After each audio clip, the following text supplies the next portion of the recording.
Danganronpa.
Danganronpa.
Here we go.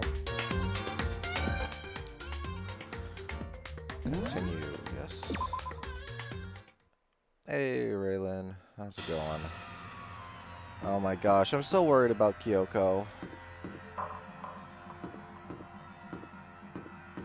I swear, if she dies, I don't know if I'm gonna be able to finish this game.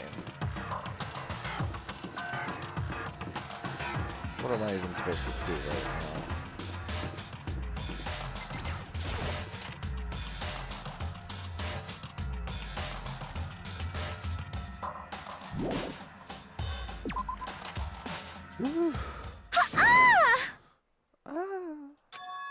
That strange cry. That had to be Celeste. Came from the floor above. She's on the 3rd floor. I sprinted up to the 3rd floor. Oh, not her either. Everyone! Over here, everyone. Everyone who heard the scream had come running. Just a second! Celeste, what's wrong? What? That was rather intense scream for someone like you.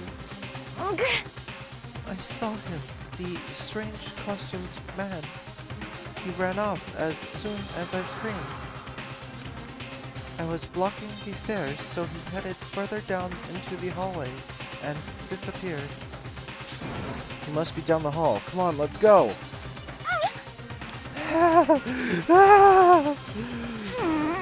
What is it now? Oh my god. What happened to her face? Huh? Huh? Whoa, it's really true. But that doesn't matter right now. No! Was that Hifumi? Huh? Huh? What was that? Ugh. That came from downstairs. It must have been Hifumi. He's in the nurse's office. This is bad. Come on, we gotta go back. What? What about the suspect? We've gone to all this trouble to capture him, right? Then why don't we split into 2 groups? It's all clear now. I'll lead the hunting party. That seems much more interesting.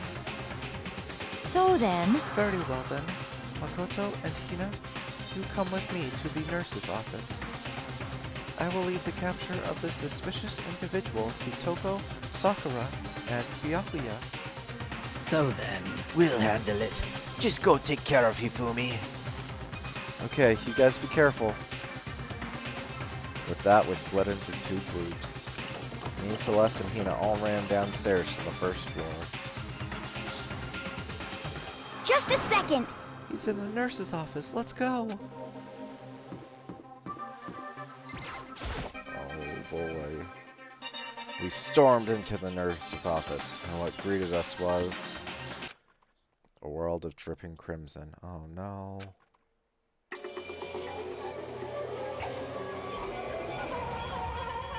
Oh no. Everything was covered in pink. I know it says red, but... And in the center of all the red was... Hifumi? No! Ah! What the? It looks like something very bad has happened. Oh, no. I certainly was not expecting this. I did not imagine that Hifumi Ugh. would be murdered. Well, I mean, you guys No left him way! alone. Oh, I knew that was such a bad idea. You're not serious, are you? He's not really dead, is he? Ding dong, ding dong.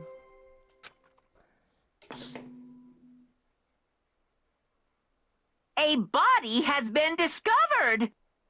After a certain amount of time, which you may use however you like, the class trial will begin. What the? Ugh. That was the body discovery announcement. The body discovery announcement.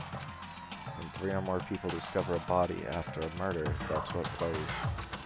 And since we just heard it, that means... It must mean Hifumi. Someone killed him. One of us. One of us? Ugh. And look at that. When Celeste said that, she pointed to something. Something on the floor. Something that had also been on the floor after the last 2 surprise attacks.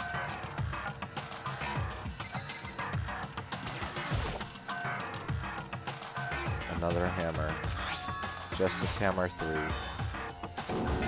And it's even bigger than the other 2. Ugh. Just as I suspected. 1 strike from that, and you are finished. Then the killer. There can be no doubt. The suspicious individual, going by what Hifumi called him, the culprit must be Robo Justice. How is that justice? Whoever's hiding in that costume is the one that killed Hifumi. But wait, you saw him on the 3rd floor, right? Running back into the hall?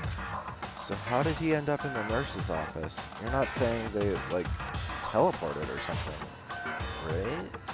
Are you okay with this? We can figure that part out later.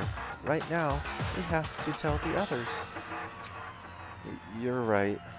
So then, Shall we go? Oh, she's so scared. Hina, snap out of it. huh? Are you okay, Hina? Sorry. Sorry, I'm not sure I can move right now. I'm feeling kinda... This is a problem. We can't just leave Hina here alone. Okay then, I'll go get everyone. You stay here with Hina. Very well. I leave it to you then. Okay, I'll be back soon. I tried to sound confident and upbeat, but I still hadn't stopped trembling from what I'd been through. Everyone else is already on the 3rd floor. I have to hurry. This is where everyone was chasing after the suspicious individual. Where was he headed? Celeste, what's wrong? That was a rather intense scream for someone like you. I saw him, the strange costumed man. He ran off as soon as I screamed. I was blocking the stairs, so he headed further down into the hallway and disappeared. He ran off, going further down the hallway. Way into the back of the hallway? What if that really is a time machine that can send you back 1 minute? So he had his 1 minute be positioned down there and then ran over here, used the machine so people chased him, and he got sent back to there.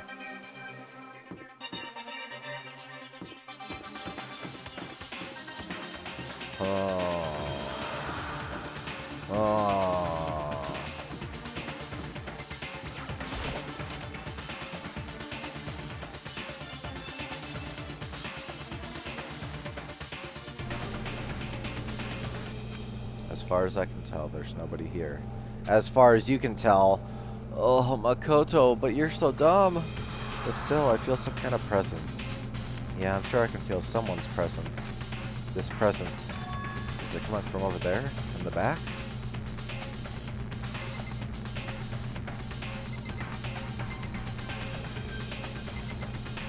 Where, though?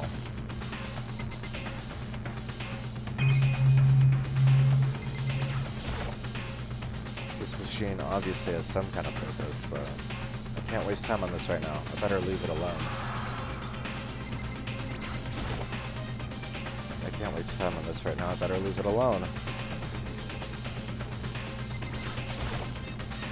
Apparently it's an air purifier, but that doesn't matter right now.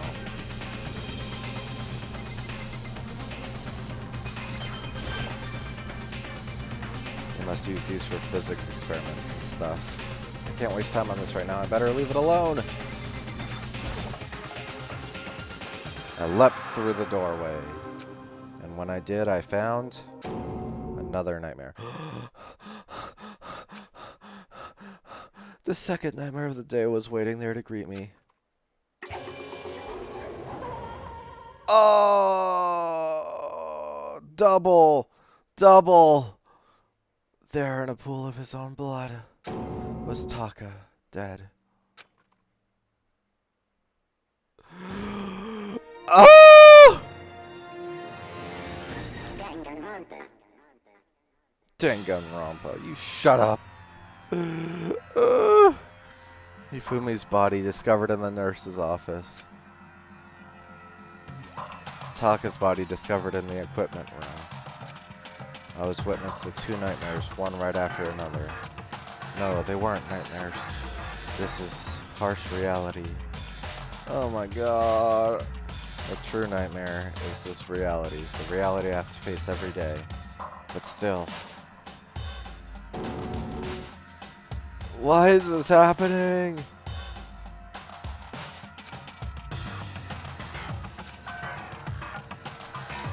I know, he just found his resolve. He just went Ultra Instinct.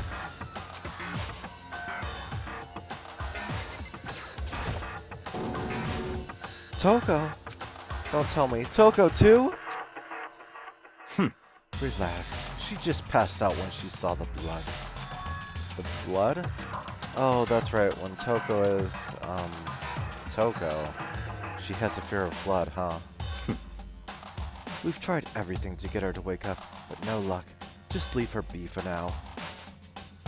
It's like he said, I should just leave her alone for now. Oh, Sakura, how are you taking this? Oh, that hammer looked massive. Holy crap. Is this Justice Hammer 7?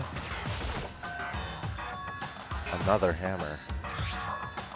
Now it's Justice Hammer 4, and it's even bigger than before. Is that suspicious individual responsible for killing Taka too? Well, that hammer doesn't have any blood on it. Huh. However, But why is it Justice Hammer 4? Huh? What do you mean? Celeste was attacked with Justice Hammer 1, and then Hifumi was hit with Justice Hammer 2. But this time it was Justice Hammer 4.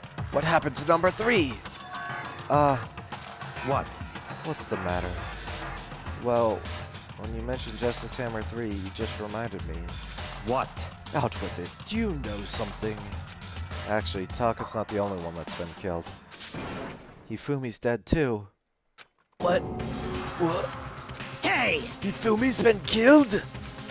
Yeah, I see. Which is why you came to get us. Then we better go check it out. Damn!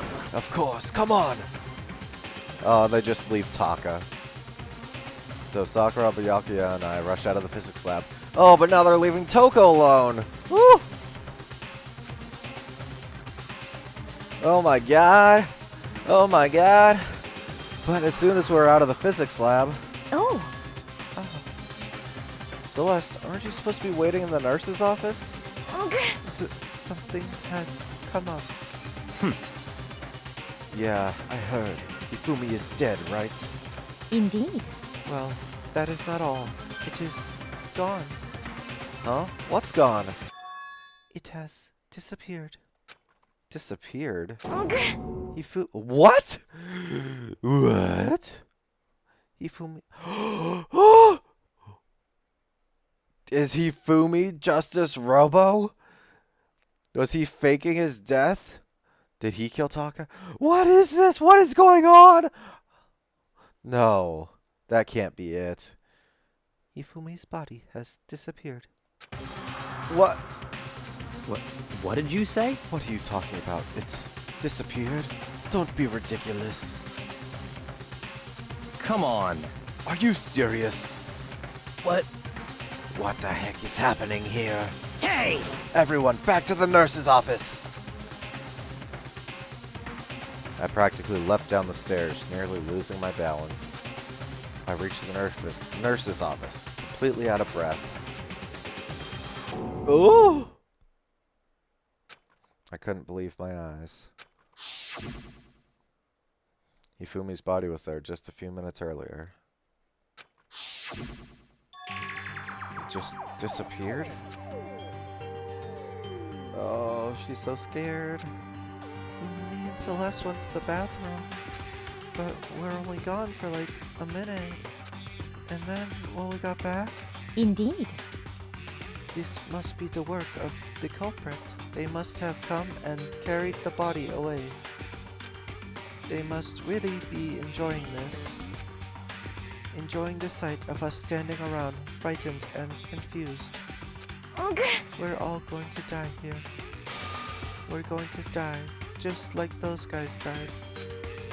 What did you say? I don't believe this. I don't believe a body would just disappear. Why? First, there were 2 murders, and now one of the bodies has been taken. This is unnatural. Hold on, what do you mean 2 murders? Hina. Taka's been killed. We found him in the equipment room. No way! It can't be. Taka too? It can't be. It can't be. No! Hina. Hina, calm down. No, we're all gonna die. All of us. They're gonna kill all of us. Then who might the next target be? Toko? Huh? What? I completely forgot! She's still unconscious in the equipment room! Well, You left her at the scene of the crime? We didn't have a choice. She passed out and she refused to wake up. huh? So she is still unconscious? Damn. Wait, so you knew she was still up there and said nothing? Why? That annoying little insect clings to me wherever I go. We'd be better off without her. Bastard! You bastard! Calm down. You forgot about her, didn't you? You have no right to blame me. Everyone, stop fighting. Right now we need to hurry back. Huh? I can't take this anymore. I don't want anyone else to die. Damn. Byakuya, if something's happened to Toko, I'll never forgive you.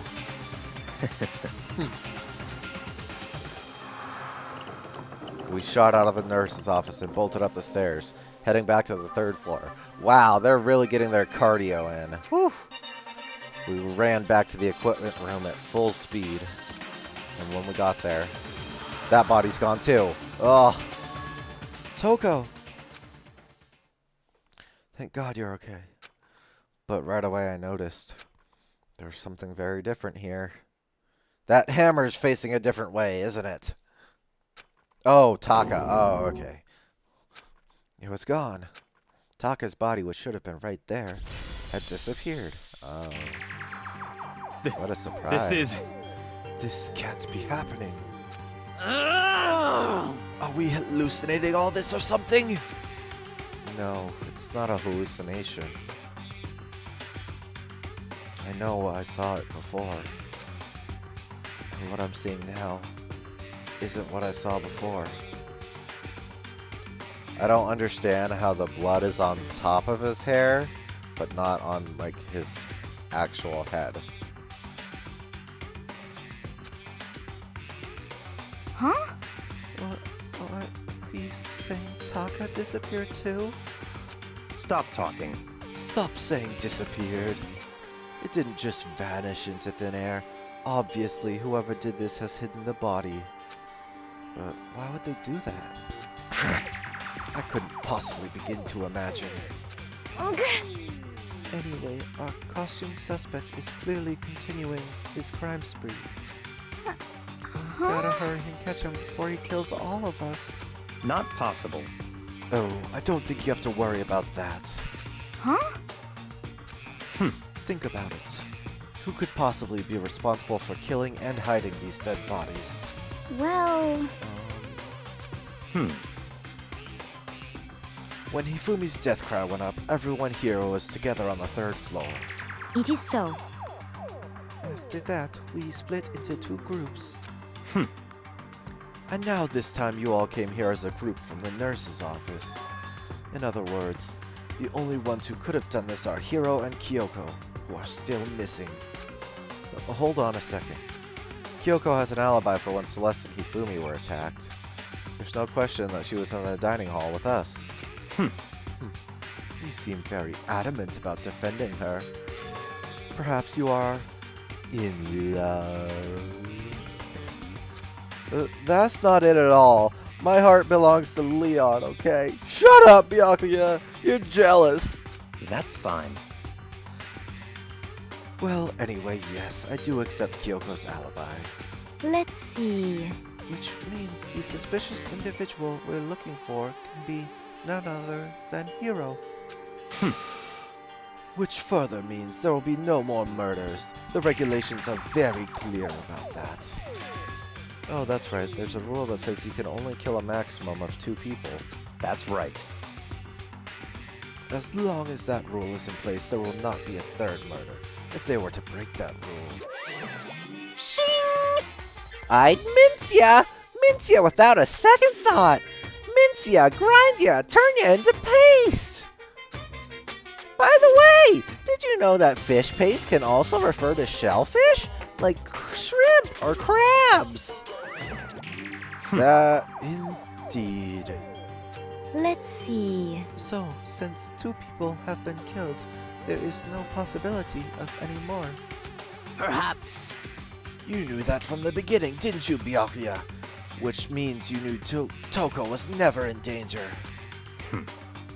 I still meant it when I said that we'd be better off without her, though. In other words, Anyway, with that in mind, we can now relax and search for the 2 missing bodies. The 2 missing bodies. 2 people have been killed, and their bodies have been hidden. The only one without an alibi, the only one who could have done it, is Hiro. But is he really the killer? And what about Kyoko? If she's not involved in this case, where did she go? what? She just went to the convenience store. She'll be back. Hey, Makoto, what's the matter? Huh? Oh, it's nothing. Whatever. We need to find those bodies, or our little narrative here can't move forward. So then, Very well. Then let us split up and begin searching. but But there is no need to be afraid. No more murders will take place during this case. 'cause I mean, Know that. I mean, I think I do. But Hina. if you're still nervous, I'll come with you. huh? Oh, okay. Thank you. No need to thank me. Then let's get moving. Yell out if you find anything. Byakuya left the equipment room, followed by the others. I have to try and find the 2 missing bodies. Woof! Well, let's go back. Examine the crime scene. There's no trail of blood.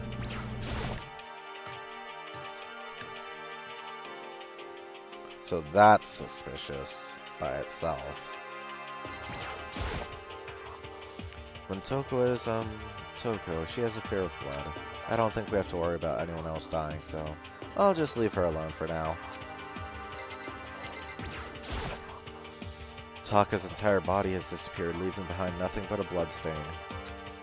Okay, there is like slight trailage, but it doesn't leave more than just that swipe on the ground. Oh, and there's no blood on the hammers. Another one of these hammers, and it looks like it's made of wood. It's even bigger than the others. Justice Hammer 4. Is this all the work of that suspicious individual?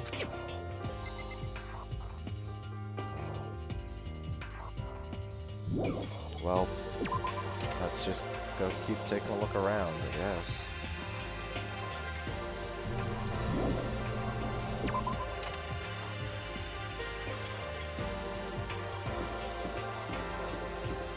Let's check the art room.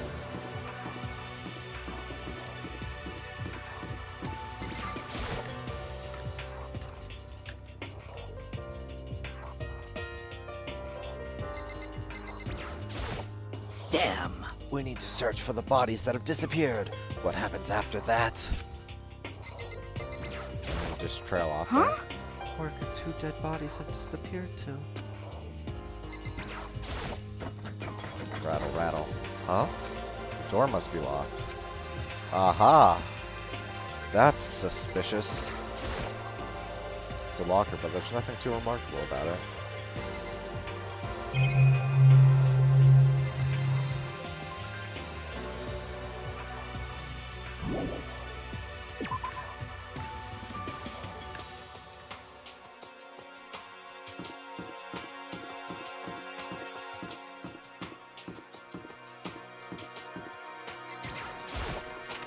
Let's check the rec room again.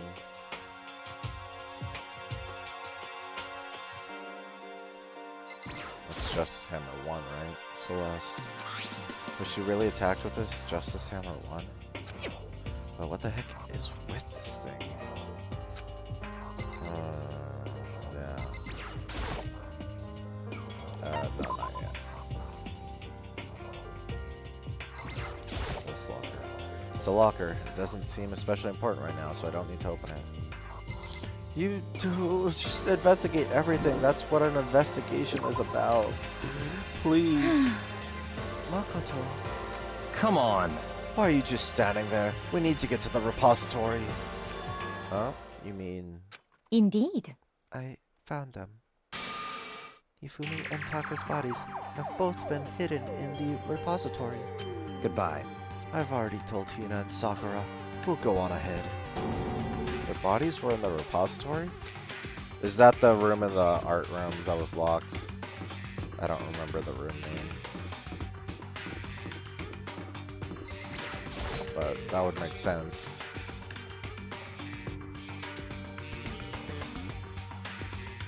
Are the bodies here somewhere? Up ahead is the repository. Okay, so that is what it's called. The doorknob turned! I guess it's unlocked. Then I have no choice but to go inside. So I opened the door, and when I entered, I saw...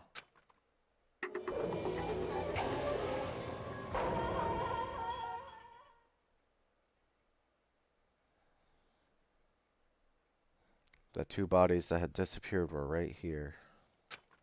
The smell of blood made me gag. What I saw before my eyes was unquestionable, unavoidable, unwavering reality. And then I heard the announcement for a second time. Ding dong, ding dong.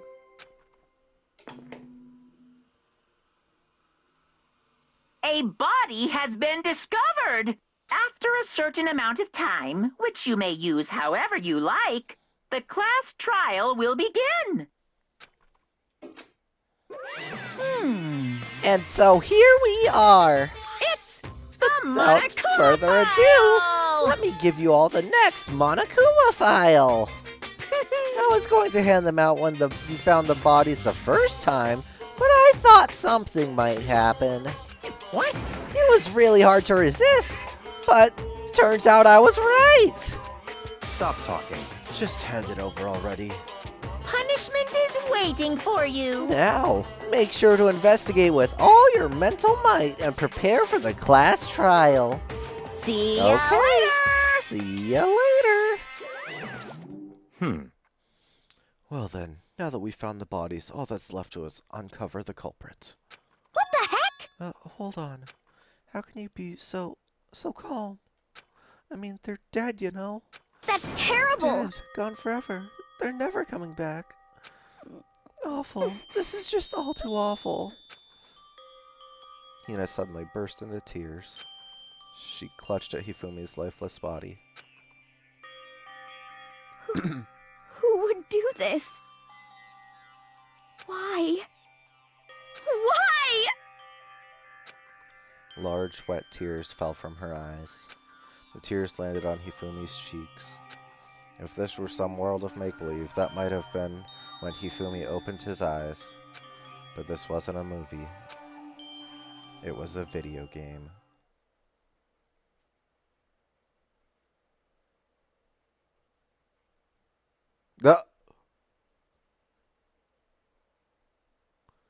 This wasn't... What? He's alive again? Oh, he's a tough boy. Where am I? Cold. So cold. Is winter coming? Hifumi, wake up! Huh?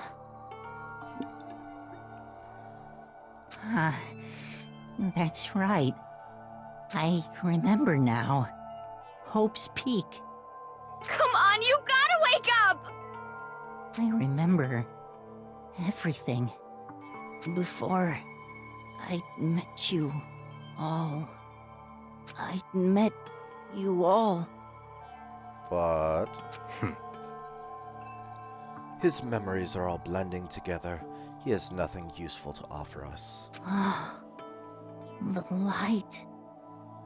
It's reaching out to me. Like the tail of a comet. Hey, Hifumi! Who was it? Who attacked you? Who tried to kill you? Who killed me? That's right. I remember. Their name. Yasu. Hiro.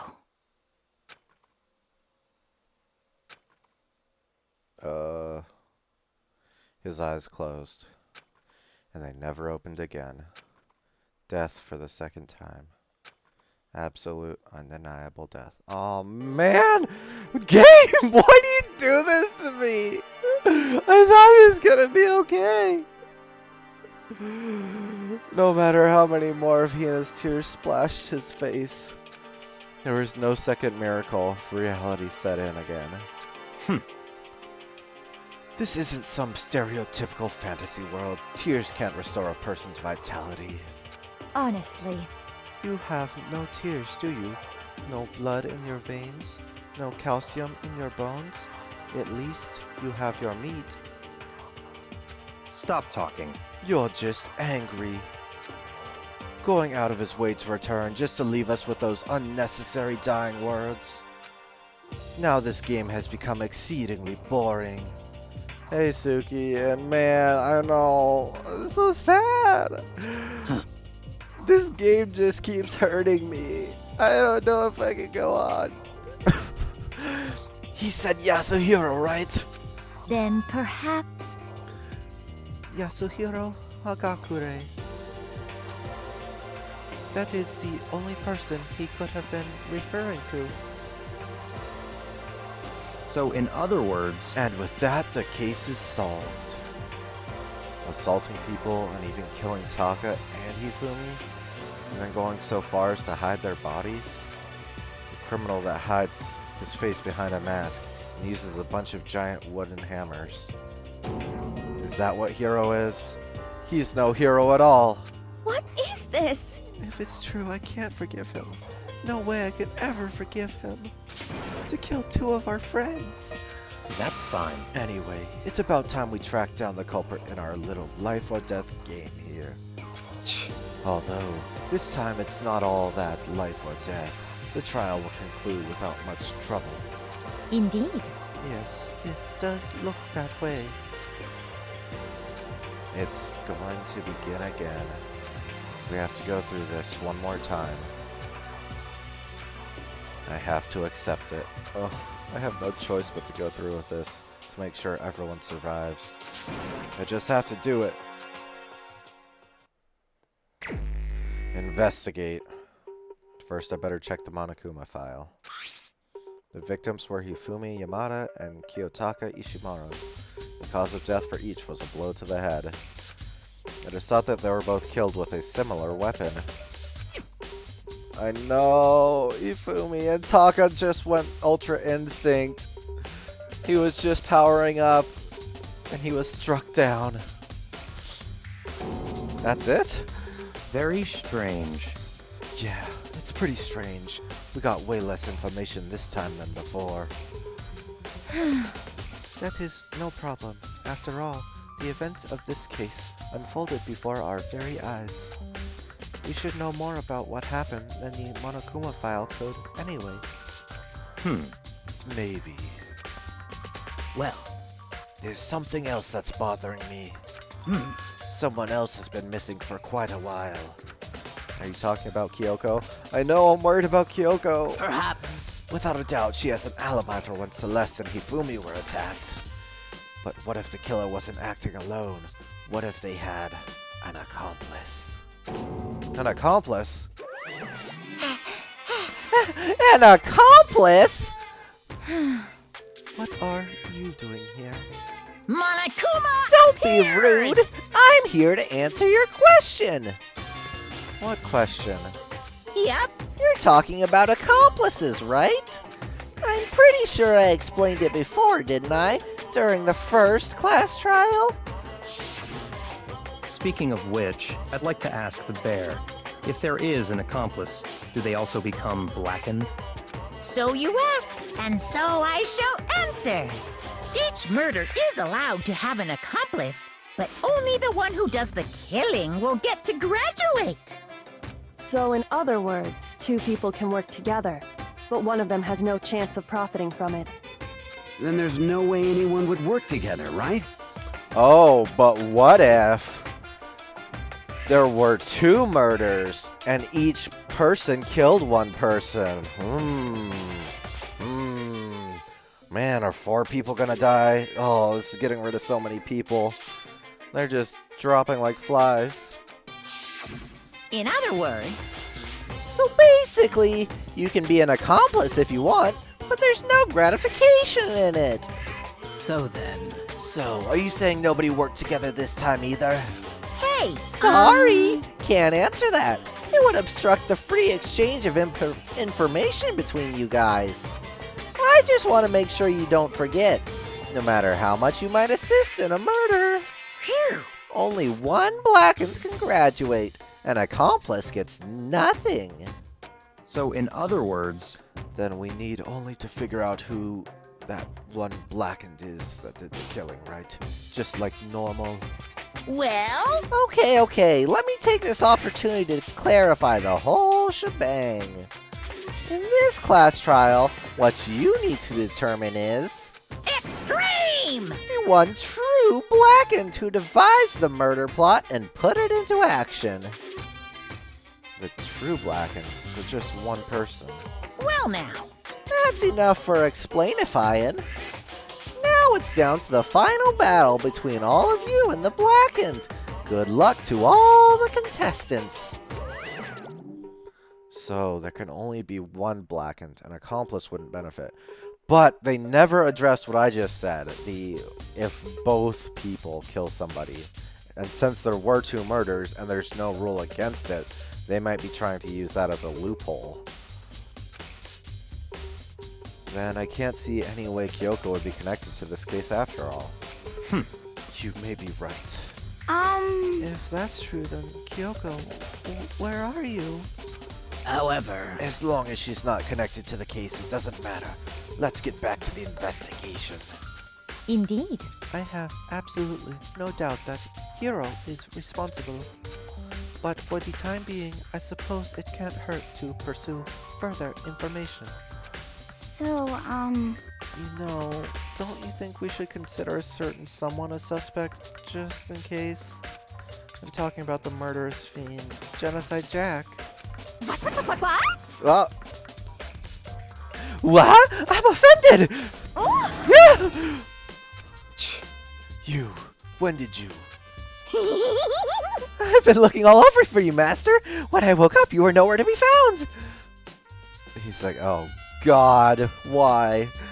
You SOB! Anyway, you there, milk sack swimmer girl. Huh? Milk sack? Oh my You God. gotta be kidding! Why do I gotta be a suspect? What the heck? Well, I mean, you are a serial killer. What? So what? I'm like a special guest suspect every time. I have an alibi, you know? She's right about that. When we heard Hifumi scream, she was with me. And when the bodies disappeared, she was still lying unconscious in the equipment room. Plus, Taka's body aside, I can't imagine any way she would have been able to move Hifumi's body. Yep. Besides, I calculate every move I make. I'm not gonna kill someone when everyone knows what I look like. You don't call me the murderous fiend for nothing. What are you saying?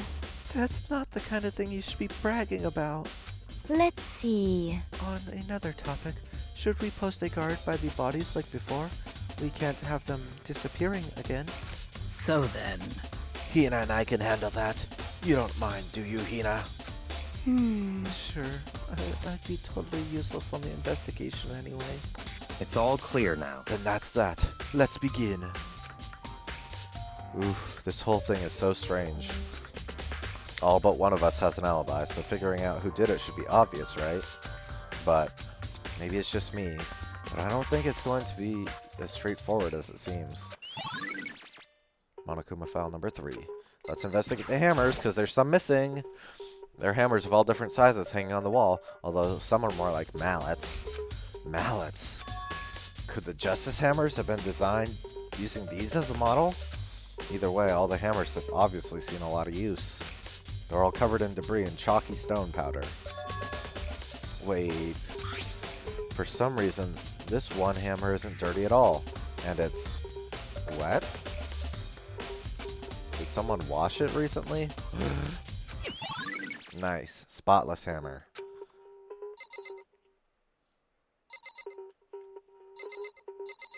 Sakura, what do you think is going on? There are many aspects to the incident this time. Too many, to be honest. Considering that It may be good to look back on everything that's happened. So then. Would you like my help? Yeah. Yeah, let's look back on things. This morning, only 4 of us met up at the dining hall. Hina, Kyoko, you, and myself. We waited for the others, but nobody showed up, so we decided to go look for them. It was around 8 o'clock when we began our search. And soon after we split up, Kyoko disappeared.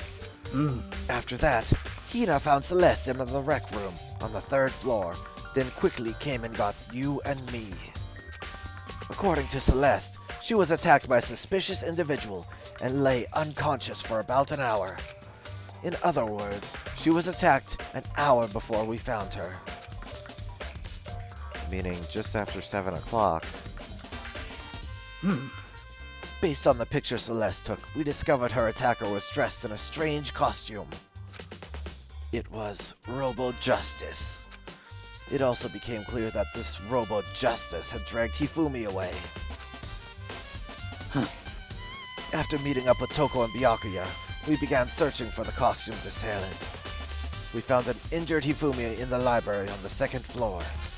We took him down to the nurse's office on the 1st floor, then resumed our search. But not long after leaving the nurse's office... What's wrong? I saw a shadow. Something moved around at the top of the stairs. Based on Celeste's claims, we went back up to the 2nd floor where we split up and began searching. Then, right after that... Celeste screamed. This time she had apparently seen the suspect on the 3rd floor. Hearing her screams, we quickly made our way to the 3rd floor. Celeste, what's wrong? That was a rather... This is the 3rd time this scene is playing out right here. I saw him. The strange costumed man. He ran off as soon as I screamed. I was blocking the stairs, so he headed further down into the hallway and disappeared. And then... Yeah! Huh? Oh, what was that?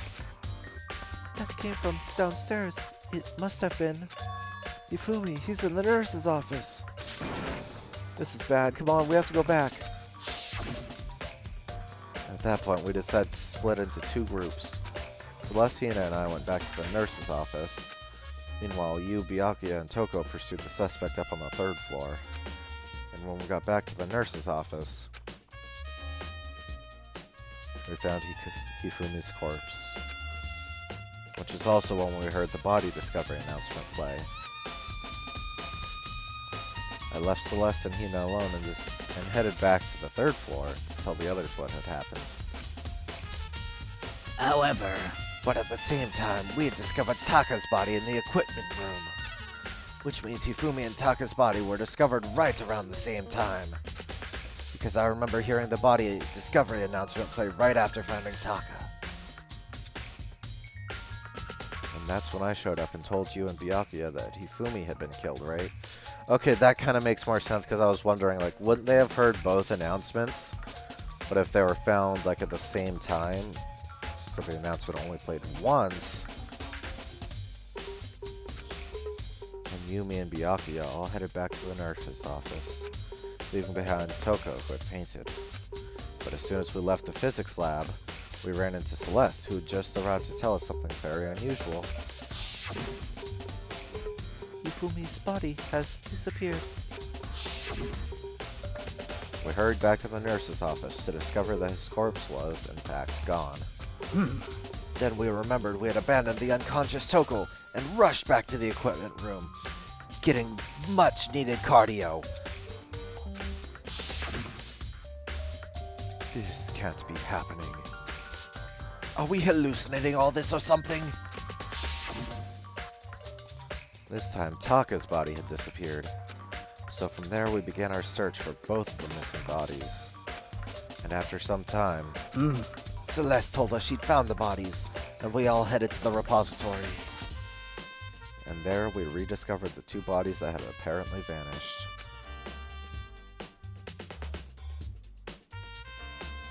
And that brings us up to now.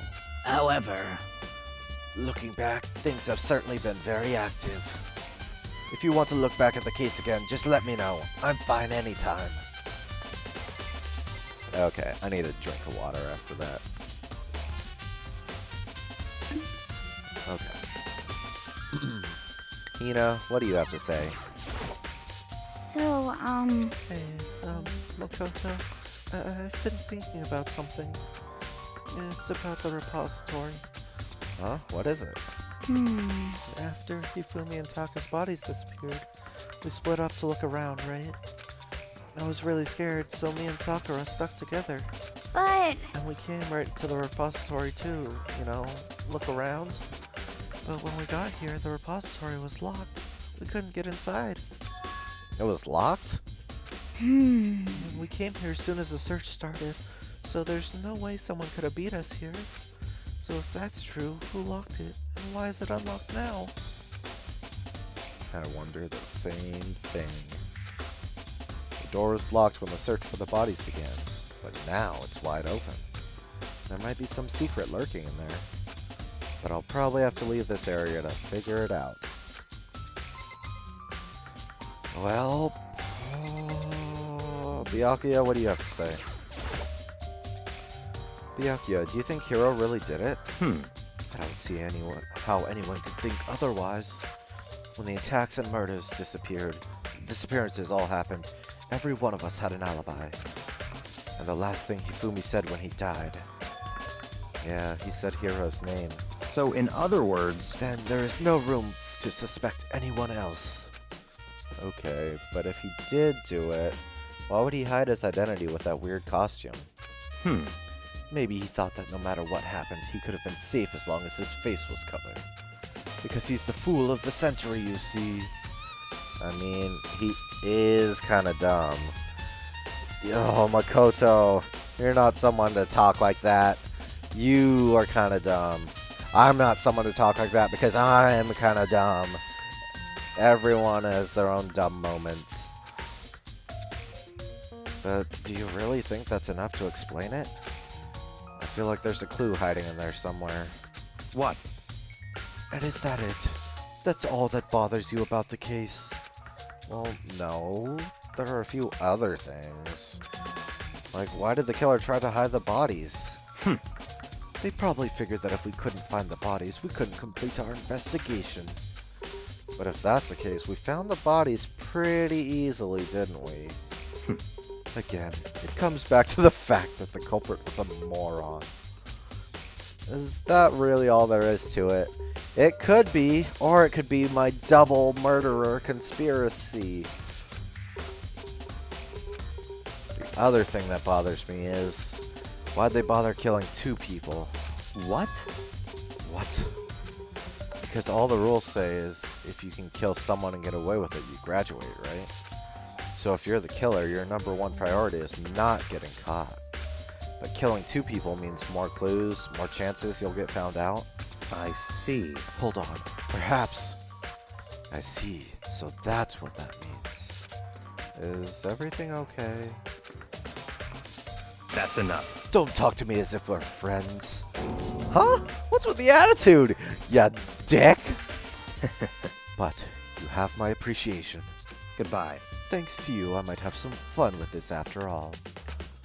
His mysterious words hung in the air as he left the repository. He talked as if he'd figured something out. But if he did, would it have killed him to tell me what it was? It probably would have. There's only one way in and out of this room, through the door that Hina said was locked before. There's definitely a lock on the door, but it can only be locked from inside the repository. I don't see any way to lock it from the art room.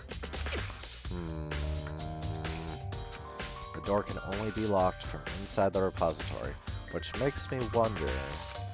Hina and Sakura confirmed that the door was locked after we started looking for the missing bodies. And the door is designed so that it can only be locked from inside the repository. In other words, when Hina checked it, someone had already gone inside the repository and locked the door. When they were done, they unlocked it and left, which is why it's unlocked now.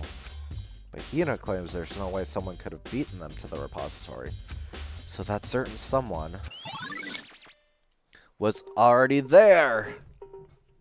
Or there's another entrance. In the cabinets. I should probably look around here a little more. Fine. Surveillance camera. I don't have time to be staring at it. I need to be staring into space. My main hobby.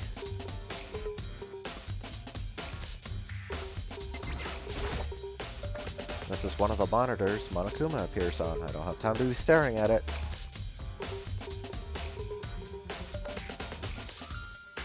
I guess I'll check the bodies. Hifumi's big cold body is laying on the floor. Poor Hifumi. His really big body.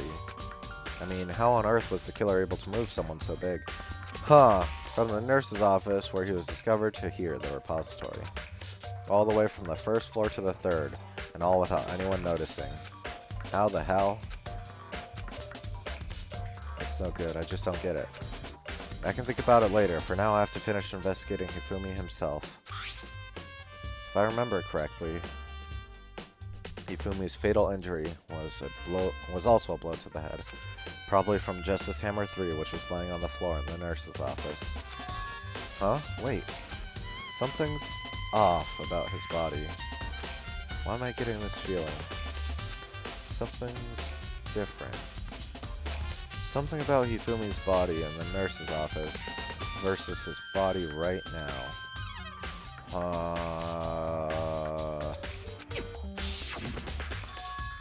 That's it, his glasses. When his body was in the nurse's office, his glasses were covered with blood. Oh! But now they're completely clean. I didn't even notice that. Good job, Makoto. See, you have your moments. Good boy. Does that mean someone wiped his glasses off? But who would do that and why?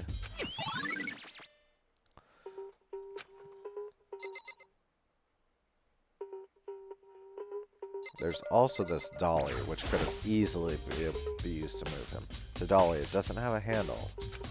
I saw this in the art room before. I guess it's used to move statues around. It's kind of awkward, but if you bend down, it's not hard to use. Huh? But wait. Wasn't this in the equipment room when we found Taka's body?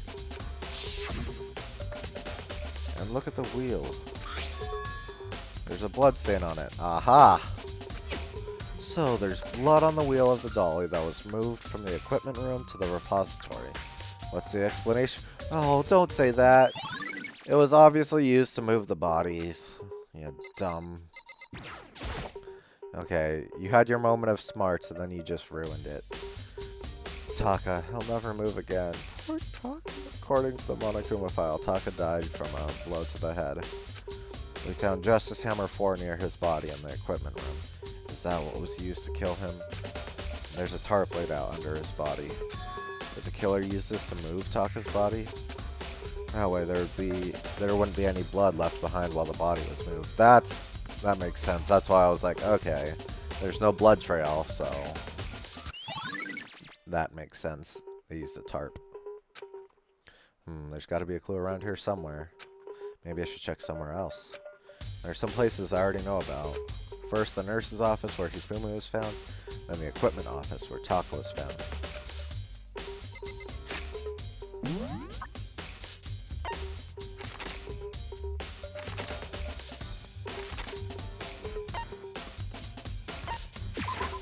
Here we go.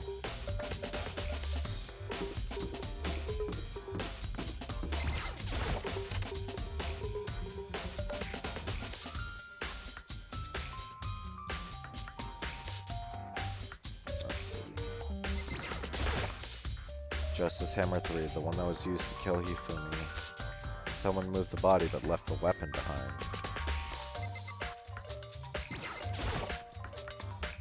What are you investigating, Celeste? I am not investigating anything, precisely speaking.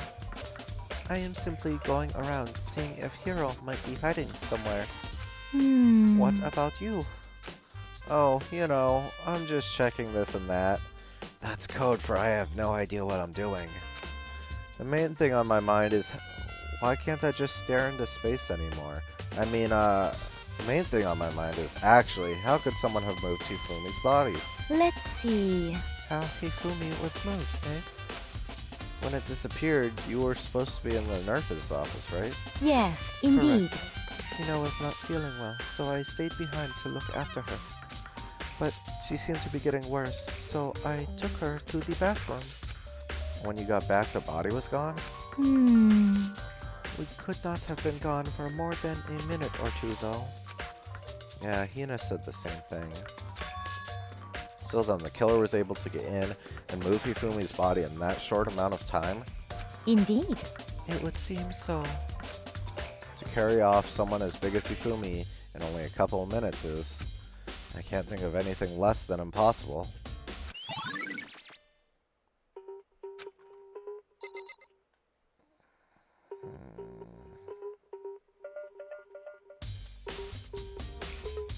Let's see what this trash can has to say.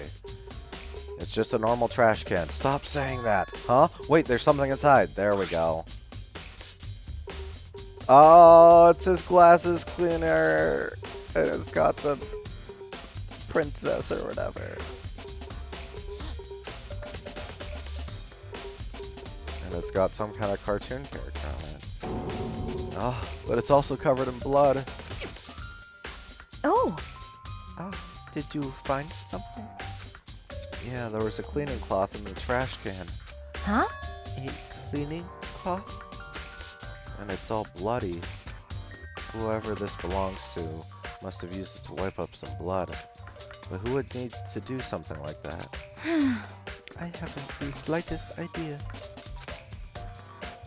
Yeah, me either. But I think this might be important. Okay, well there's, what, 3 people that wear glasses. And there's 1 person that's obsessed with anime. 1 person that's afraid of blood half the time. So, I'm pretty sure that narrows it down.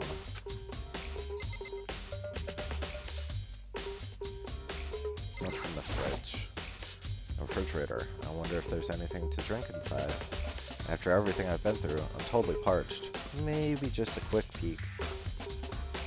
There's a bunch of blood packets in here. For blood transfusions, I guess? That doesn't help me, though. I'm not a vampire. Oh. Okay, that feels like everything I needed to do there. 3rd floor.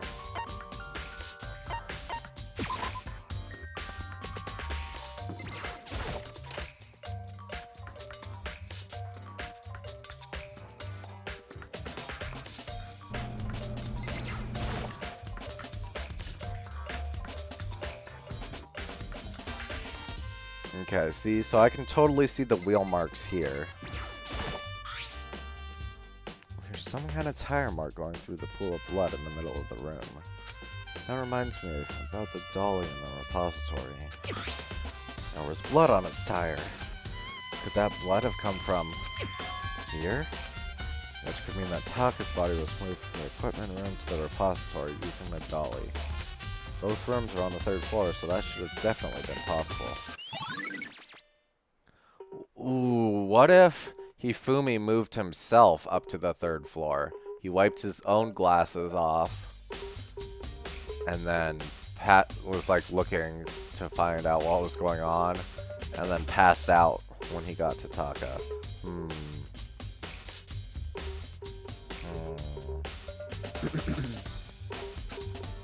But even if the dolly was used to move Taka's body, what about Hifumi?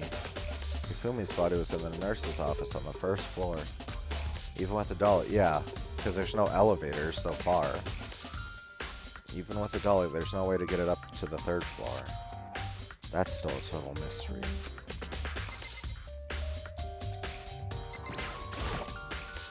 Justice Hammer 4, the weapon that was used to kill Taka. The body was moved, but the murder weapon was just left here. Toko, what do you gotta say?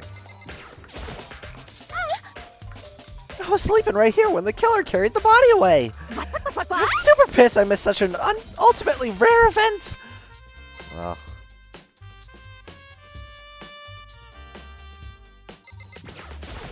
Yeah, it's pretty unusual, huh? This tarp.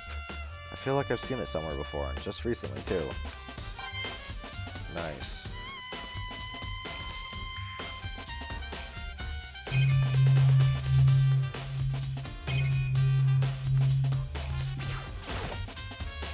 This isn't important to the case. I need to just forget about it. Okay, well, I guess that's it there.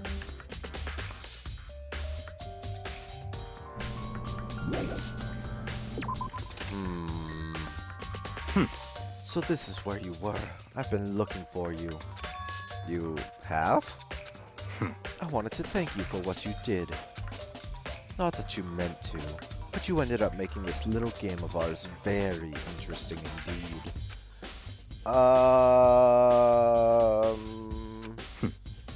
You should go to Hero's room. Oh, and let me give you this. Meet in the dining hall. This is the note Hero wrote to get us all to meet up, right? You remember well. Well, the penmanship was pretty remarkable, so it left an impression. It's all clear now. Anyway, this makes it clear, right? This is a trap.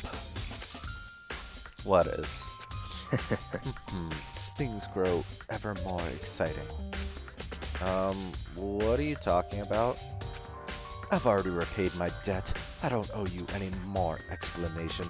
Dude, you didn't even pay me for the other time. I'm still waiting for that.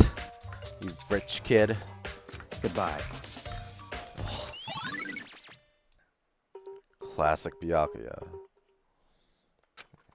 So, he said to go to Hero's room, but what's waiting for me there?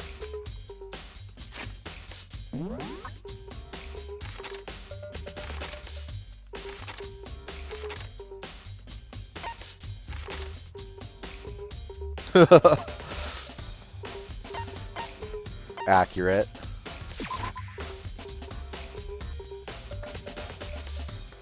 Wait a second, where am I? Okay, that's the warehouse.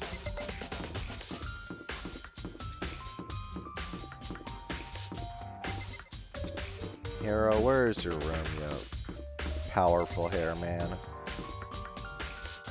There we go. The door is unlocked. I guess I can go inside. Byakuya did say to go have a look. It might not be a great idea, but I'm gonna take the plunge.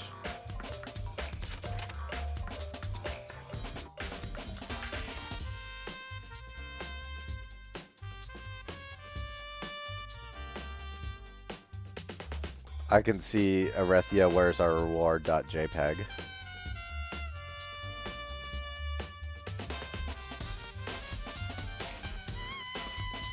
If that's what you're asking. This is Hero's room. There's all kind of weird stuff in here. Where'd he even get it all from?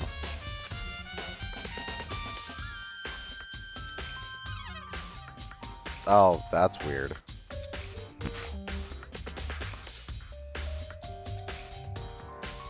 I need to take another look at my, like, spam blocking thing. More importantly, he still hasn't turned up. Which means he really can't complain if I don't get his permission to search his room. What's happening with the camera? Hold on. It's not just me, right? That camera's freaking out, right?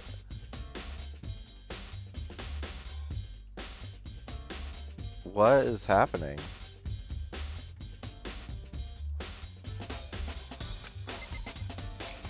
Okay, we're definitely investigating that. A surveillance camera. There's no point in worrying about it. Like, oh, it's still doing it. Ooh, scary. There's no point in worrying about it right now. I just need to forget about it. This is the camera I'm most worried about that I've ever seen in my life. Cameras aren't supposed to do that, Makoto. Makoto. Cameras don't do that, Makoto. Investigate it. Woo! I think there's something in the cardboard box. It's blueprints for something. And perfect fit. Knees should be flexible. Have the arms bend like this. Some things made out of looks like cardboard, plastic, and plaster? Is this Robo Justice? And it's in Hero's room. But wait, these blueprints, something about them bothers me.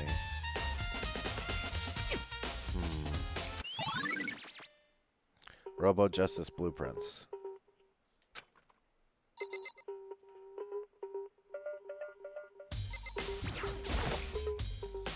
This is one of the monitors Monokuma appears on. There's no point in worrying about it right now. I just need to forget about it.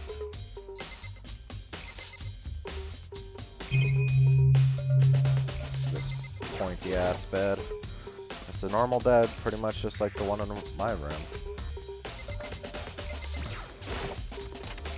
I soundlessly check the bathroom. There's nothing in here. It's pretty grungy though. How does the bathroom even get this dirty? Oh, I'm glad it didn't show it. That was nasty. I don't need to see his bathroom habits. Is that camera still freaking out? It still is. What the heck? Oh, let's get out of here. Makoto, big news! Big news! What's wrong? We found Kyoko. What? Is she okay? Where is she? Wait, I wasn't done. There's more big news. Just a second. Robo Justice showed up too. Robo Justice? It's Hiro wearing the costume. Okay. Anyway, as soon as you can, head to the pool on the second floor. To think Hiro and Kyoko would turn up at the same time. Anyway, I have to head to the pool. I ran off to the second floor as fast as I could.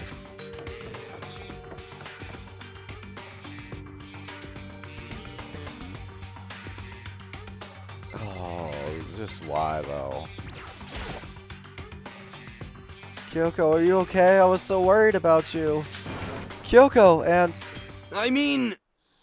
Phew, man, I have had the worst day. Hiro? I don't care about you, Hiro. Kyoko, are you safe? Right. Are you hurt? I found Hiro. He was jammed into the pool room locker. It looked like he was fast asleep, so I kicked him and woke him up. Don't be mean! I still can't believe you kicked me. You could have been a little more gentle about it. Like, I don't know, caress my face or something. Dude. What? That's creepy. Anyway, Kyoko, where have you been all this time? You just disappeared all of a sudden without a trace. Well, There was something I had to check up on. What do you mean? Never mind. I can't never mind. it's nothing. Never mind. Hey, More importantly, she says that, but does she have any idea? Does she know people think she might be spying for the mastermind? and? First of all, Hiro, you need to explain to us why you're dressed like that. I mean... Oh, well, I mean... I have no idea. Dude, kids, don't do drugs. 1 second, I was asleep. Don't even know how that happened. Then I woke up. Then I was here. I don't care. Do something about that costume. It pains me just to look at you. Byakuya, you probably say that to everyone besides yourself anyway. Huh? Well, Let me out of here! I don't know what's up with this thing, but I can't actually get it off. A little help? Why would you make something that you can't take off by yourself? You got it all wrong! I didn't make this stupid friggin' thing. It would seem... There's the clasp on the back that's keeping you from getting it off. It looks pretty sturdy. I don't think you can get it off on your own. We don't really have a choice. Let's help him. It took everyone's help, but slowly we were able to get Hiro out of the suit. It took a few minutes, but eventually we got all the pieces off. Ew, free at last. Isn't it kind of weird how perfectly the suit fits Hiro? So then... More to the point, nobody but Hiro would be able to wear that costume. Wait, what? Hold on a sec. Honestly. Don't bother trying to act innocent. The blueprints were in your room as well. Is that okay? In other words, it is obvious to everyone that you made this costume. That's true. I saw the blueprints myself. Yeah, me too. Could it be... Then it's obvious. The one who put this costume on and went around attacking everyone That's terrible! was Hiro. Shall we tie him up and gag him? Just the worst. Good idea. We wouldn't want him killing anyone else. What? Tie me up? At least get me a drink first. Hold on, guys. I think that's going a little far. He's probably into that kind of stuff. That's right. He may be a suspect, but he deserves fair treatment. Yeah, I mean, I'm not opposed to you tying me up, but, it's not too tight. Attacking, blueprints, I have no idea what you guys are talking about. What the heck? You can't talk your way out of this. It's been decided. You killed them. What? Killed who? I have no idea what you're talking about. There must be a fake hero running around. What are you saying? You're the only one who can wear this costume. So who else could possibly be the costumed attacker? What the heck? How do you know I'm the only one? Maybe you should try it on for yourself before you convict me. Okay. Fine. If you're gonna be a jerk about it, I will. Without missing a bit. I'm pretty sure that's supposed to say beat. Without missing a beat, Hina started putting on the Robo Justice costume. Huh. See? Look. See how loose it is? I mean, come on. I'm blind as a bat in here. Can't see my feet at all. I'm surprised you got anywhere in this thing. I'm telling you, it wasn't me! And not to mention, you totally can't bend at the waist. Seems like a pretty obvious oversight. That's not a very nice thing to say. Aha! You can't bend at the waist. So, you would not have been able to push the dolly unless you used your feet. Which, I mean, honestly, that's how I would be pushing that thing. Just one foot, kick it forward a little bit, and step. Left foot, kick it forward a little bit, and step. Just alternate. I am not the safest warehouse type worker, so don't follow my example. That's not a very nice thing to say. I mean, it's not like I made it. I just got caught up in the moment. Well, either way, now we know for sure, right? I mean, it seems pretty clear that nobody but Hiro could have fit into this dumb costume. In a huff, Hina took the suit back off again. Ah. Well, now you're all out of excuses. No, see, it's 'cause you're a girl. If it was another guy, then... Makoto, go ahead. Oh my god. Makoto's the shortest person left. The only person shorter than him was Chihiro. Chihiro's god. Okay. Against my will, I picked up the pieces off the floor and tried putting them on.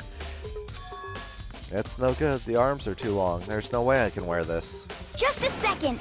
See, I told you it wasn't possible. You are absolutely right. It seems this costume was made to fit Hiro's body exactly. But... Then there's another costume. We must have one that looks the same, but fits them. Honestly. If you insist on this line of defense, then show us some evidence. What the heck? Evidence? You claim there is another suit, yes? Then you must find it and show it to us. What the heck? Just the worst. Who cares? Hiro's the only one without an alibi during this whole thing anyway. That's terrible. Which is how we know it was him. What? I mean, is that really true? I have no idea what's been happening. Could someone, like, tell me? Robo Justice costume. I feel like it was the person that Monokuma was talking to. Oh. I certainly did not expect Hiro and Kyoko to turn up at the same time. But where has Kyoko been hiding all this time? I have no idea. Then perhaps... Perhaps she really is working for the mastermind. What else would explain her questionable behavior? But... you are quite protective of her, yes? That's because she's helped me out so much up until now. If I were the mastermind, that is exactly what I would do to earn your trust. You're not wrong. There's a big locker near the pool. It's looking more and more like it really was a setup. Yeah. She looks like she's lost in thought. I don't think she's in the mood to talk. I'd better leave her alone. What the heck? There's no talking your way out of this one. You did it. Everyone knows it. What the heck? If you don't tell me what's going on, how am I supposed to understand? I think I've figured out that someone's been killed, right? Hey, Makoto, who was it? Well, 2 people were killed. Taka and Hifumi. What? 2 people? Just the worst. Why are you freaking out? You did it. Please! I did not! Huh? Wait, hold on. If those 2 are the ones that were killed... How about that? That's it. I know who did it. So then, He's gonna say they killed each other. Over alter ego.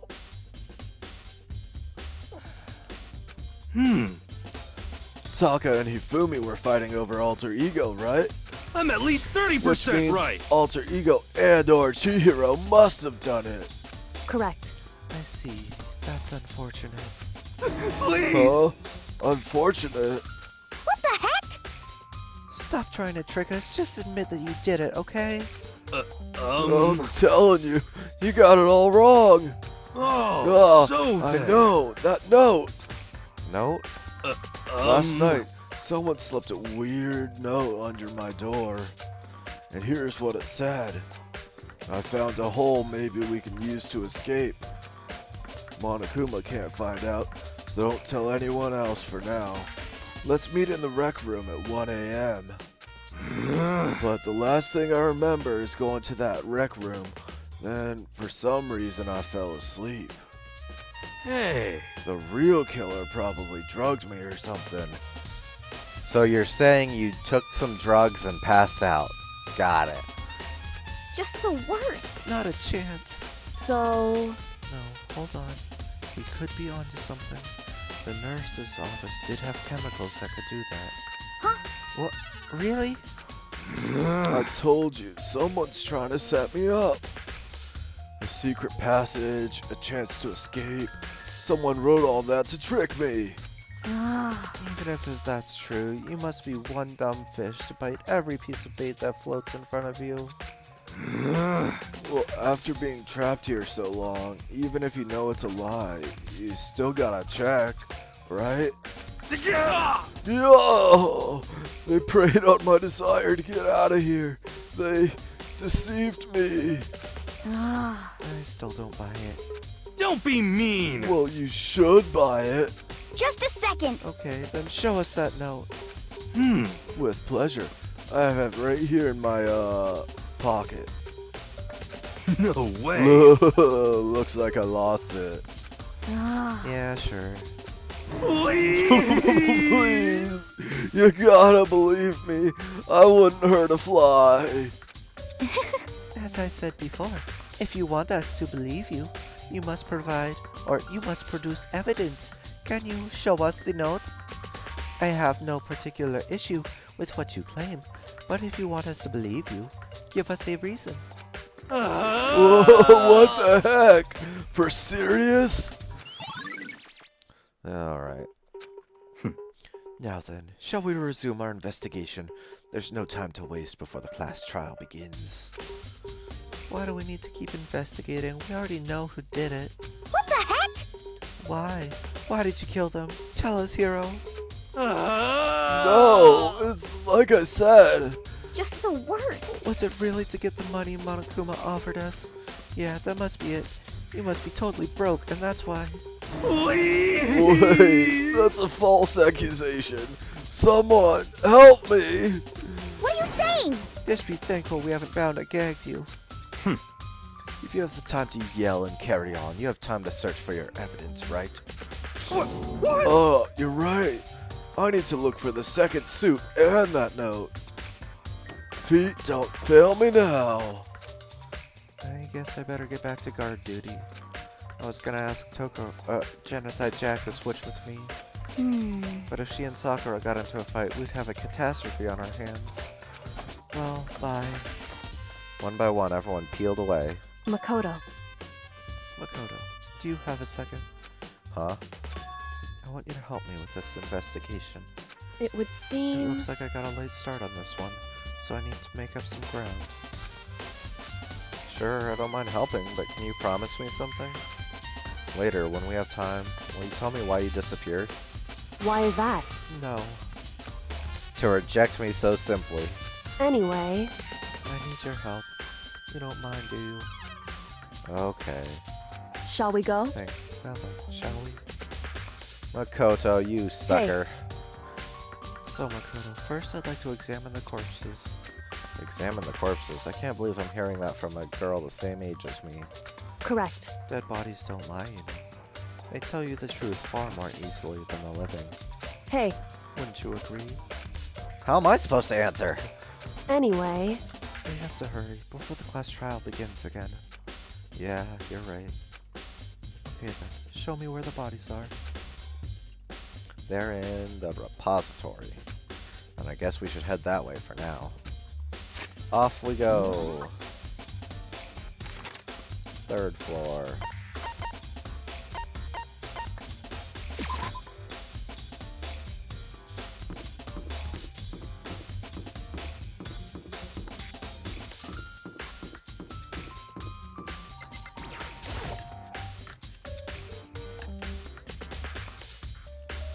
I swear, if the bodies are gone again. Good. Hifumi and Taka. For a moment, Kyoko seemed to go rigid. But only for a moment. So then... Well then, let's get started. She crouched down next to Taka and without hesitation began poking and prodding the bodies. I knew it. The Monokuma file was right. They were killed using similar weapons. Her movements were so smooth. She was so calm. Seeing how comfortable she was actually made me feel a little more uncomfortable. I mean, like I said, she's probably the ultimate detective or something like that. I see. Makoto, I found something. You did? Hey. Remember the wristwatch Taka always wore on his left hand? He did? Whew. Are you so oblivious to the people around you? Do you dislike other people that much? No, that's not it. I just prefer to stare at space than at people. Anyways, so you said he had a watch. So then... Take a look. It's broken. You can see the hands aren't moving, right? It's most likely broke when he had his encounter with his assailant. What is that? 5 o'clock? Just past 6 o'clock. What the? That doesn't look like it's just past 6.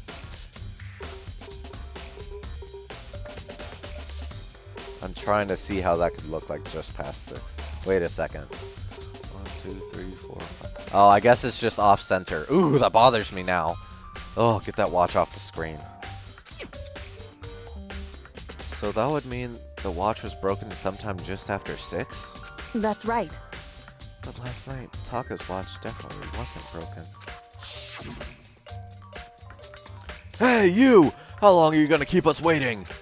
Taka's irritated voice pierced the air as he stared pointedly at his wristwatch. It's almost 10 o'clock, you know that? Bedtime for all the little boys and girls. In other words, so, if it worked at 10 last night, it couldn't have been broken at 6 p.m. Hey, little green. Yeah, this has taken me a while. Meaning it must have happened at 6 this morning. however... And that's not all. Look at Taka's left hand. He appears to be gripping something. You're right, there's something white in there. Makoto. Can you try and pry it out? Me? Because... Rigor mortis has already set in. Boys are better suited to this kind of manual labor, right? Okay. As much as I didn't want to, I grasped Taka's cold hand. Ice cold hand was nearly enough to cause my heart to stop beating. After some effort, I was finally able to free the object from his tightly clenched fist. A piece of paper? Hey. Was that all he had in his hand? Yeah, that's it. Just a little scrap of paper. Doesn't seem like much of a clue, does it? Is that right? I wonder about that. Kyoko turned to Hifumi's body. So then... Let's check Hifumi's body now. Perhaps he's left us a few clues of his own. Kyotaka scrap of paper. Hifumi. The biggest problem I have right now is how the killer was able to move Hifumi's massive corpse from the nurse's office where he was discovered to here, the repository, all the way from the first floor to the third, and all without anyone noticing. I just can't see how that's possible. Further, it seems Hifumi died from a blow to the head. He was most likely killed using Justice Hammer 3, which we found in the nurse's office. But when we found his body in the nurse's office, his glasses were covered in blood. But now they're spotless. Does that mean someone wiped his glasses? I know, poor hamster man. But why would he do that? But who would do that, and why?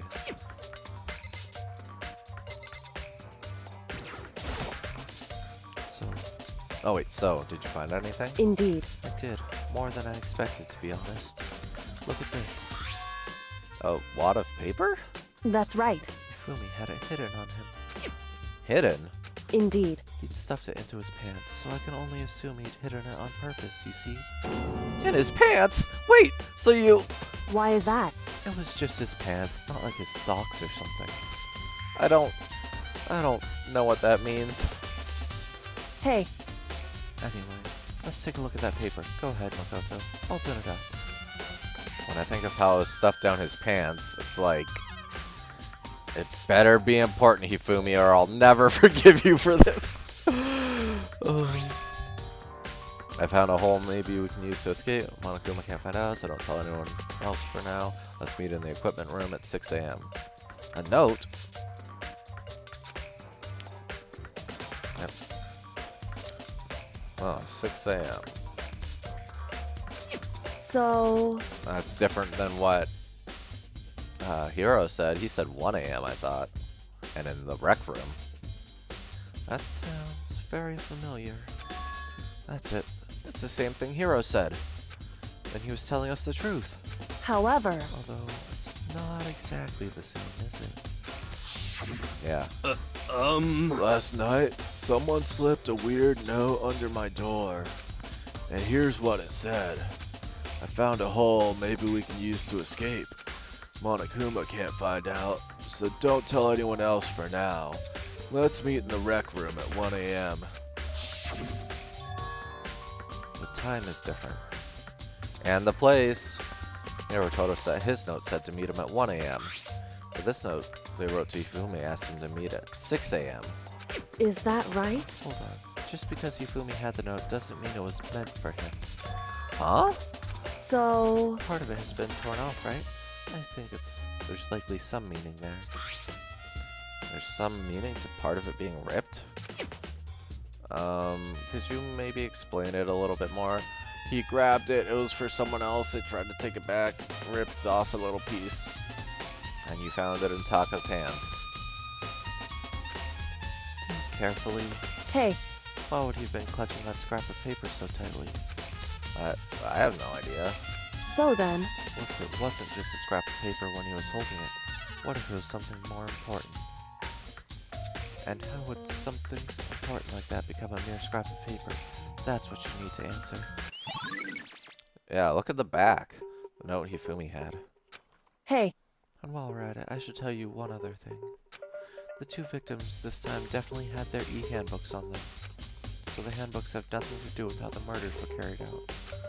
Not that there was any reason to think they were connected to the killings in the first place. So you're saying I don't have to think about the handbooks this time, right? is that right? If you didn't have to think about them at all, I wouldn't have gone out of my way to mention it. All I said was that they weren't used to help carry out the murders.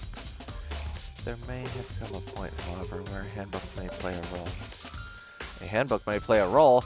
I don't think I understand. But if Kyoko thinks it's important, I'd better keep it in mind. Yeah, better keep that in mind. That sounds like it's important now. Oof. Ding dong. No, it's not time already, is it?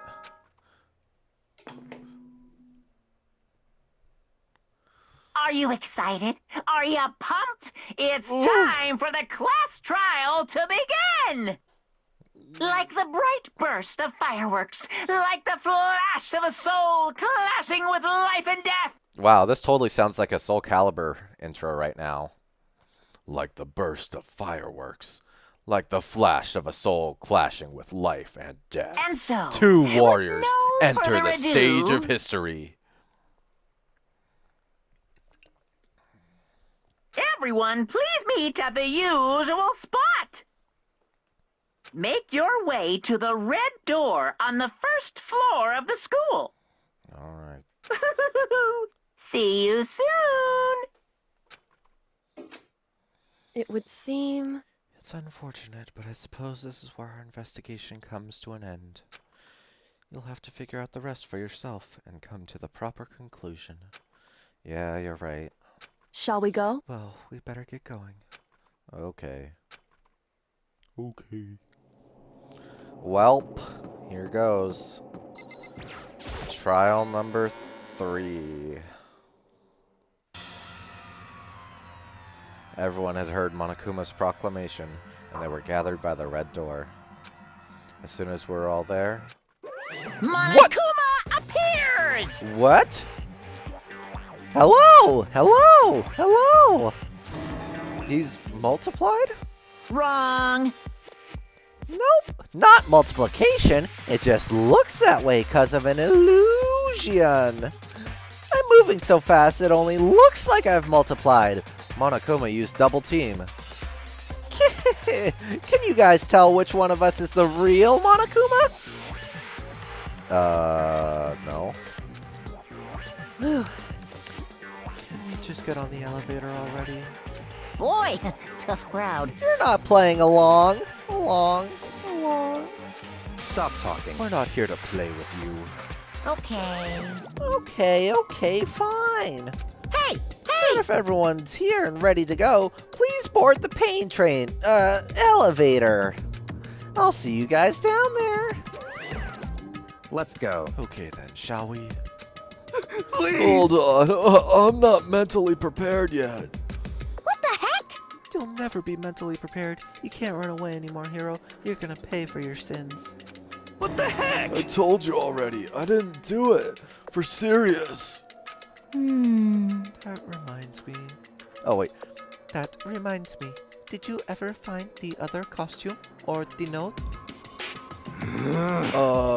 Well, no, but... How unfortunate. then it would seem we have our culprit. Hey, This isn't the place to talk about it. Save your accusations for when we get to the courtroom. That's right. She's right. Let's get down there first. Then the story can really begin. Yeah, good idea. That's right. I have to do it. I can't let whoever killed Hifumi and Taka get away with it. For everyone who's still alive, and for the two that lost their lives.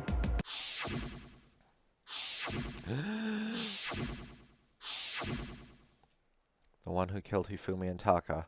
The one who killed two of our friends. The killer is someone right here. Oh, but man, what if it is one of those two and they, quote unquote, got killed while the other one died, and so nobody would suspect them because they're, quote unquote, dead. That way, they accuse someone, they're like, ha! I'm not dead! I tricked you! You've been bamboozled! And then they get out and everyone else dies. Oh, wouldn't that be interesting? Here we go. I took one last deep breath and exhaled slowly. I began to walk toward the elevator. Once everyone was aboard, the doors closed on their own, and the steel box began to move.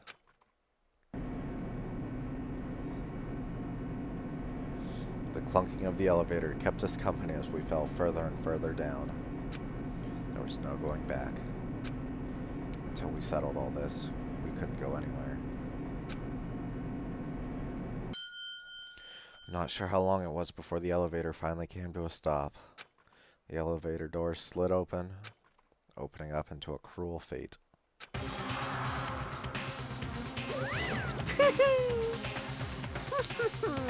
When I see all of you gathered together like this, I realize just how few of you there are left. Your school life is slowly reaching its climax. Just the worst. Only because of you. Why? Why are you making us do such cruel things to each other? What? What? What? Do you really hate me so much? But I'm so cute! Come on. Stop goofing around and begin the trial. My tinfoil hat theories. Yeah, that's one way to describe it. Just very out there, I guess. Don't rush me. Of course I'm gonna start it. I would never be like, stay tuned for the action-packed class trial after this commercial break. I'd never hold out on you like that. Okay, let's begin. Get to your assigned seats. And so the curtain opened once again. A deadly judgment, a deadly deception, a deadly betrayal, a deadly riddle, a deadly defense, a deadly faith, a deadly class trial. Yes. Set skills. Did I get anything new? I don't think so. Nope. Whew. Okay. Well, here we go. Trial. All rise. Let's begin with a basic explanation of the class trial. So, your votes will determine the results. If you can figure out who done it, then only they will receive punishment. But if you pick the wrong one, then I'll punish everyone besides the blackened, and the one that deceived everyone else will graduate. Now then, to begin with... We already know who did it. Oh, her hair's pointy. Was that? Yeah. It was Hiro. He does not have an alibi for when the murders took place, and we found him in that suit. Don't try and deny it. You killed them. I didn't. Someone knocked me out. I was asleep the whole time. I don't know anything about it. Shut your murdering mouth, murderer! Who are you calling a murderer? I am sorry to say, Hiro, but we do have evidence. Blueprint for the suit. parts we assume were used to build it. And all of it was found in your room. You have to admit, the evidence is quite compelling. It points to you as having created the suit and wearing it while committing crime after crime. Worried that it's Celeste because she was the one who kept, quote unquote, seeing this strange person, but they never caught up. Oh no. How many times do I have to tell you? I don't know. I don't know. Is Hiro really the killer? Or before anything else, we have to make that clear.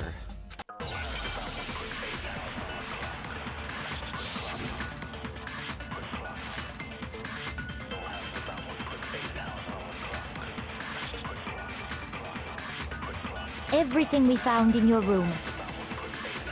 The blueprints, the suit parts, they are all proof enough that you are the culprit. I don't know anything about that stuff. It's not true. It's a conspiracy. Hiro, why? Why did you kill them? No! Just hold on a second. I mean, looking at the blueprints, that handwriting is awful messy. If I remember it, Hiro's handwriting is. Everything we found in your room. The blueprints, the suit parts.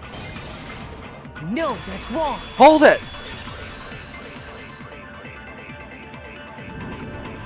Are we sure Hiro really made those blueprints?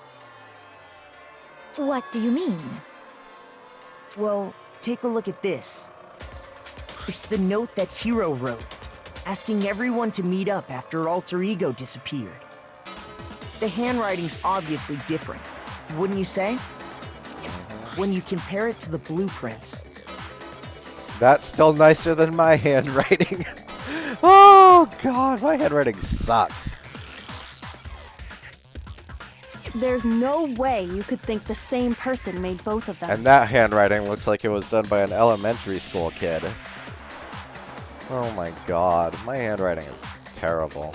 Unless that person made it a point to disguise their handwriting. No, the differences are bigger than that, I think.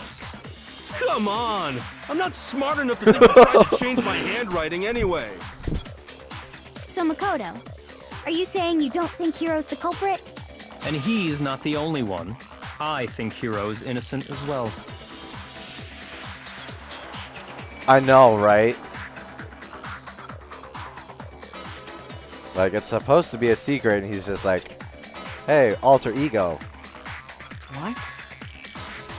Then who was in that Robo Justice suit? Is it like Hiro said? Was there really someone running around in a second suit? The suspicious individual hidden within the suit. Go ahead, Makoto. Tell them who it was. And of course he passes it off to me. So? Who was in the Robo Justice suit? The suspicious individual in question. The one that must have been in the suit. The Illuminati! It's the Illuminati!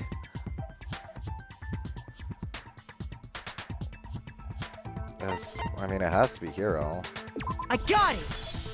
Take that! Other than Hiro, I can't think of anyone else it could have been. Obviously, he was the one in that particular suit. And we never found any kind of second suit. Then there can be no doubt. Hiro is the prime suspect. That doesn't make any sense. You just said Hiro didn't do it. It makes perfect sense. Hiro was the suspicious individual in the suit, but he's not the culprit. So what you're saying is... That's right. The culprit in this case has nothing to do with being in the Robo Justice suit. What? Now that's a bold assumption. And what reason do you have to make such a statement? You do have a reason, yes? Of course. But before we get to that, there's something else we need to clarify first. So let's get that out of the way. Hey, stop trying to boss us around! All things have a proper order. So what is it? What needs to be clarified? We must clarify the method of transportation for Taka's lifeless body. It would seem that his corpse was moved using certain particular items. Makoto, can you tell us what they were? Are they really? I haven't even looked at the tags. Shooter and rhythm and music game. Oh my gosh. The blue tarp. I got it! Take that! There's still one more thing. I got it! Take that! They were a dolly and a tarp, right? What's with the attitude? So, let's see if I What? can explain. Taka's body disappeared from the equipment room, and then we rediscovered it in the repository. And when we found it for the second time, it was wrapped in a blue tarp, right? It was the same tarp that, up until then, was stored in the equipment room. So the killer must have seen it there and decided to use it when they moved Taka's body. That way, they wouldn't leave any bloodstains while they were moving it. Okay, that explains the tarp. And the dolly? Same thing. I'm sure the dolly was in the equipment room when we first found Taka's body there. But when the body disappeared, so did the dolly. Later, when Taka's body reappeared in the repository, so did the dolly. In other words, you think they used the dolly to move the body. Am I right? But are you sure you are not mistaken? Huh? Are you absolutely positive the dolly was in the equipment room when we found Taka's body? That dolly was made specifically for moving large objects between the repository and the art room. It would be very strange indeed to discover it had made its way to the equipment room. Is it not possible that it was in the repository all along, and you simply didn't realize it? She's raised an objection. How do you respond? Shut up, Byakuya! There is no shame in being wrong. Nobody expects much from you anyway. Thank you, Celeste. Wait. We have all accepted the fact that you rarely understand what is going on around you. Wow. I've never had anyone sound so nice while being so mean, but maybe I can change her mind. If I can just explain to them why the dolly must have been moved from the equipment room to the repository. A new element has been added to the bullet time battles. Would you like to hear more? Absolutely. Let's talk about reloading. Starting with this next bullet time battle, we're going to add one more ingredient to the recipe. Oh man! On the bottom of the screen, underneath the tempo marker, you'll see your ammo count. Up until now, there hasn't really been a limit on how you destroy your opponent's statements. But from now on, just locking on and pressing the Y button won't be enough to handle them. Now it will cost you 1 bullet to destroy a single remark. Once you run out of bullets, you can't destroy any more statements, no matter how locked on you are. However, you can reload by pressing the X button. Just like locking on, you'll have to press the X button in time with the tempo marker. Basically, just remember that the X button now has a function along with the A and Y buttons. Woo!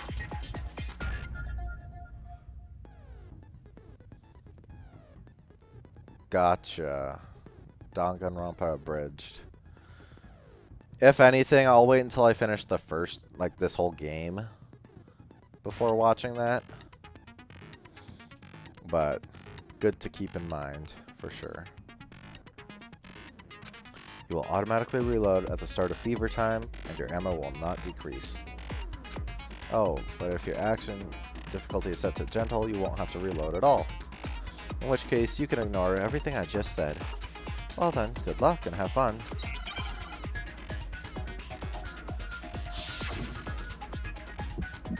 Oh, this is happening already. You have it wrong! I cannot agree! You are a fool. So pathetic. Lies will get you nowhere. Do your worst. Away with you!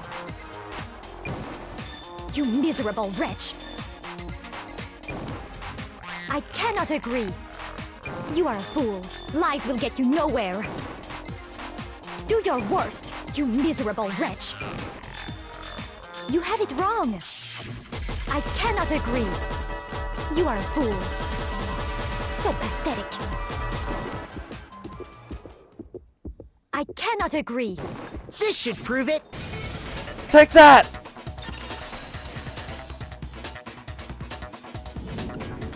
If you're asking okay, for gotcha. proof that the dolly moved, I have it right here. Gotcha. When I found the dolly in the repository, one of the wheels had a blood stain on it. There was a pool of blood in the equipment room with a tire mark in it that matched the dolly wheel's tread. The killer probably rolled the dolly through the blood on accident as they wheeled the body out of the room. And as the blood dried on the tire, they moved the body into the repository. So there's my proof that the dolly was used to move Taka's body. And this just makes Celeste seem more guilty. Oh no. Jeez, does Celeste really hate me that much? Well, anyway, that was just something we had to get out of the way. Let's get back to the main subject. Yeah, the subject of how Robo Justice didn't do it. Because if it's not a killer robot, then what kind of robot is it? I'm not sure that really matters. I'd be happy to explain why the occupant of the suit couldn't possibly be the killer. If you look back on how the body was transported, it will become immediately obvious. If I look at how the body was moved, it'll be clear why the person in the suit couldn't have done it. What does he mean by that? The suit couldn't bend! You dummy.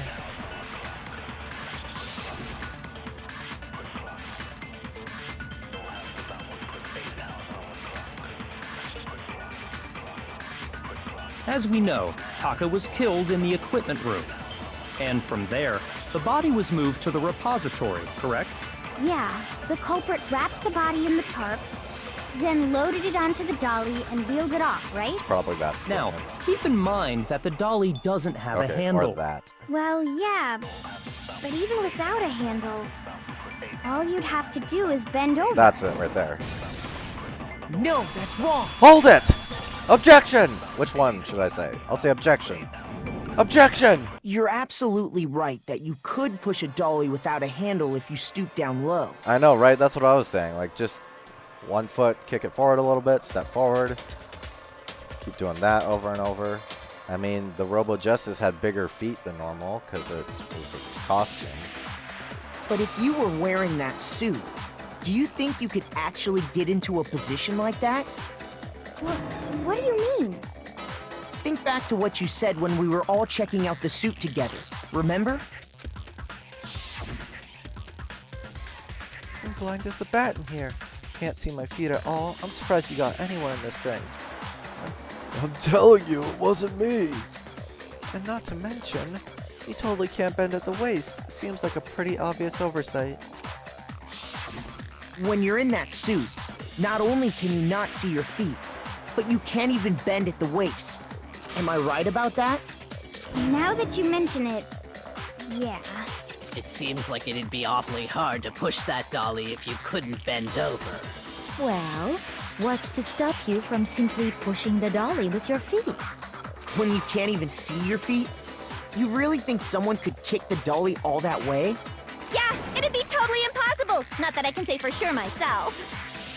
On top of that, if you were wearing such a rigid, cumbersome suit, it's very unlikely you would have the dexterity to go about wrapping the body in a tarp. Well, I mean, isn't that just a matter of taking off the suit when you're ready to move the body? There's absolutely no chance that the costume was taken off just to move the body because you can't take it off by yourself. Once it's on, you can never take it off. Hero's not strong enough. I got it! Take that! I don't think taking off the suit was an option. If you remember...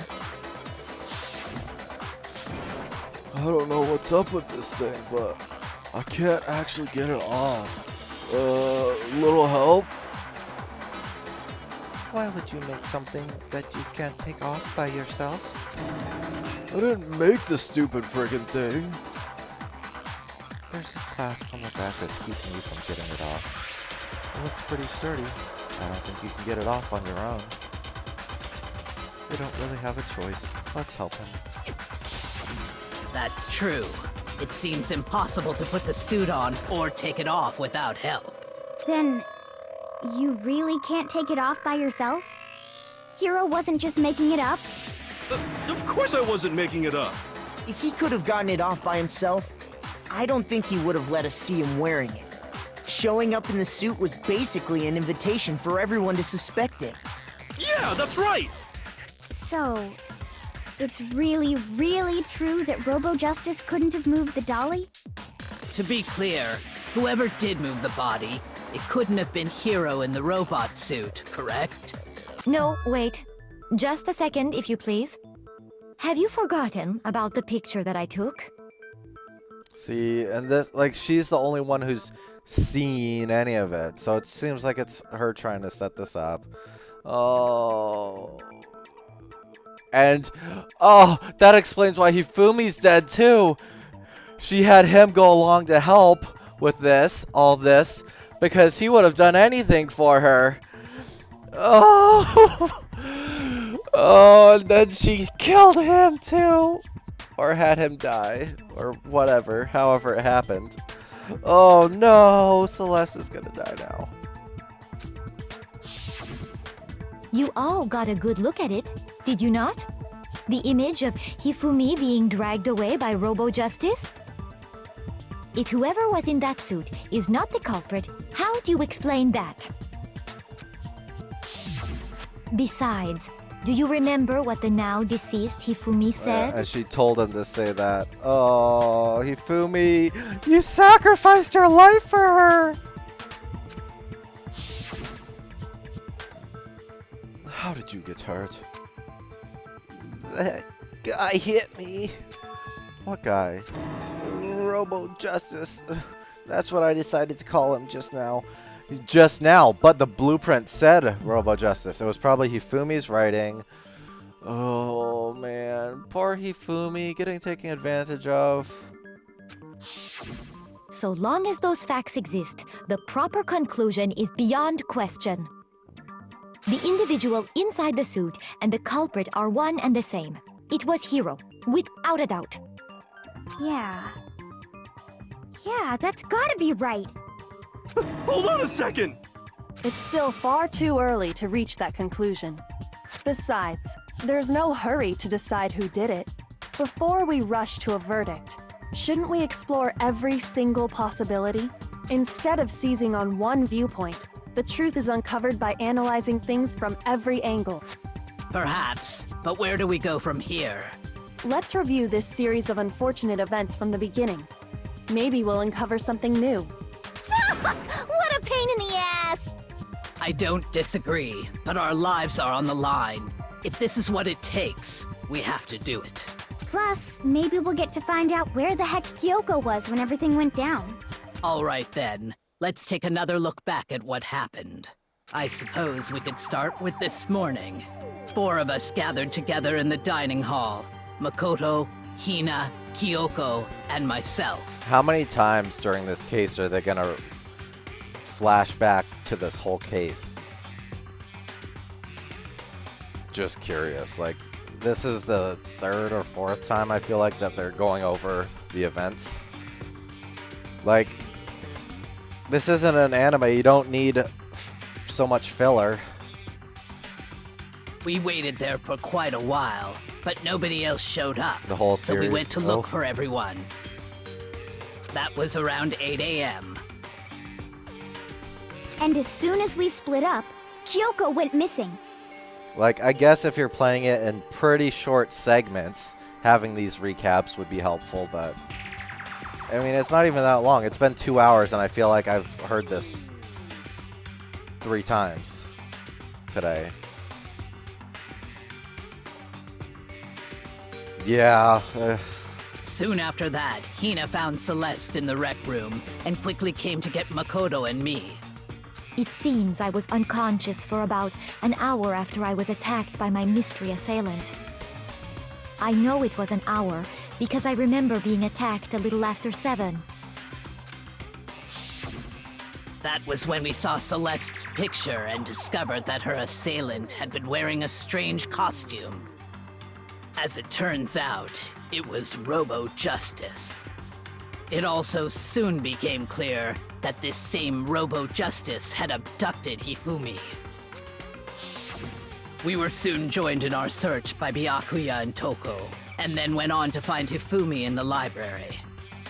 He was injured, so we took him to the nurse's office and resumed our search for the suspect. But not long after leaving the nurse's office... What's wrong? I saw a shadow. Something moving around at the top of the stairs. See, because she's when the Celeste one... told us that, we decided to split up and search the second floor. She kept sending them away from key areas. So this is totally painting her as guilty. And soon after that... I saw someone moving around on the 3rd floor, and I yelled out to everyone as soon as I did.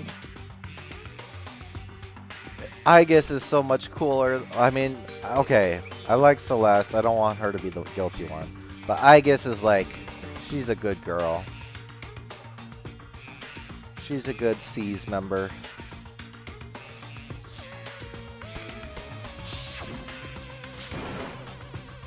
Celeste, what's wrong?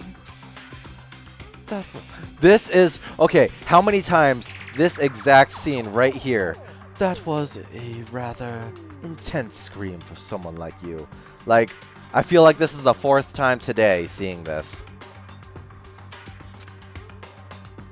I saw him, the strange costumed man. He ran off as soon as I screamed. I was blocking the stairs, so he headed further down into the hallway and disappeared. And then... Yeah! Huh?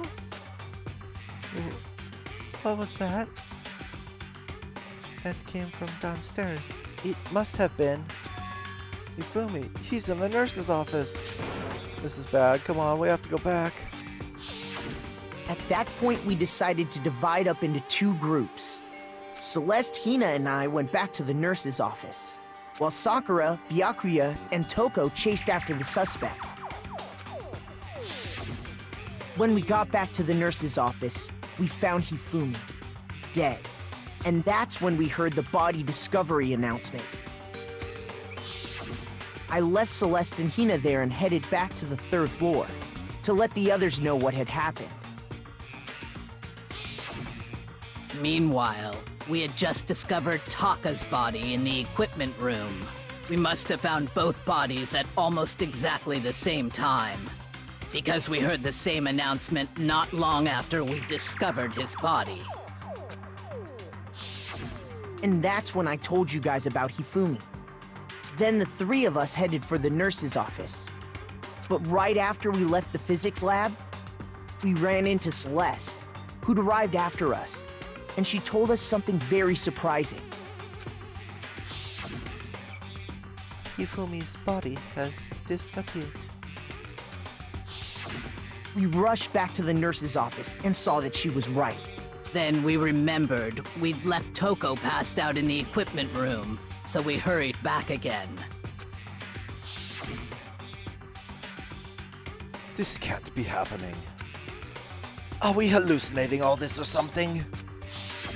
But when we got there, we discovered that now Taka's body had also gone missing. Next thing we knew, we were searching the school for 2 missing dead bodies. And after some time... Celeste informed us that she'd found the bodies, and we all headed to the repository, which is where we rediscovered the corpses. I think that about covers it. I see. The whole thing sounds exceptionally complicated. It certainly seems to me that these are not a simple series of connected events. Okay, well, if that's true, then what? Rather than a single series of events, I think we have to consider each murder a separate situation. And from there, we can uncover the contradictions surrounding all of them. Now then, let's get started, beginning with what happened to Taka. The contradictions hidden in what happened to Taka. In order to uncover the truth of the case, I have to find them, no matter what. Looking for contradictions.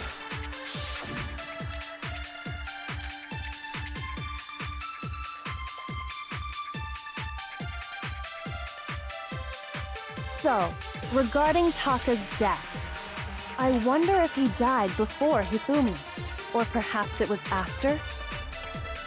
We already know what order they were killed in. Taka came last.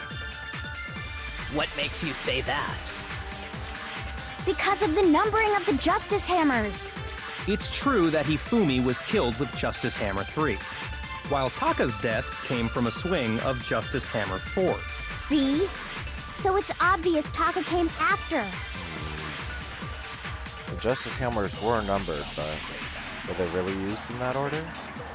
Not necessarily. So, regarding Taka's death, I wonder if he died before Hifumi, or perhaps it was after? We already know what order they were killed in. Taka came last. What makes you say that? Because of the numbering of the Justice Hammers. It's true that Hifumi was killed with Justice Hammer, while Taka's death... See? So it's Okay, so I obvious Taka think came I need after. to do the bullet capture thing here. So, regarding I wonder if he died before, or perhaps it was after? We already know what order they were killed in. Taka came last. What makes you say that? Because of the numbering of the Justice Hammers. It's true that Hifumi was killed with Justice Hammer 3, while Taka's death... See? So it's obvious Taka came after. Hammers weren't. So, regarding I wonder if he or perhaps it was after. We already know what order they were killed in. Taka came last. What makes you say that? Because of the numbering of the Justice... No, that's wrong. Hold it! Was that right? It seems Hold like on. it was right. There's no reason to assume that the hammers were used in the same Oh, order yeah, as that's their true. numbers. How do I even do that again? Push A? I'll have to look at the controls. I forget about that. If anything, that's just another way the killer tried to disguise their actions. So you're saying the culprit wanted us to think the hammers were used in order, but in reality, Taka was killed before Hifumi? Okay then, let's see the proof. The watch. Evidence that proves Taka was killed before Hifumi? There's something that relates to what time he must have died. The watch. The watch. Just let me say the watch. Wristwatch.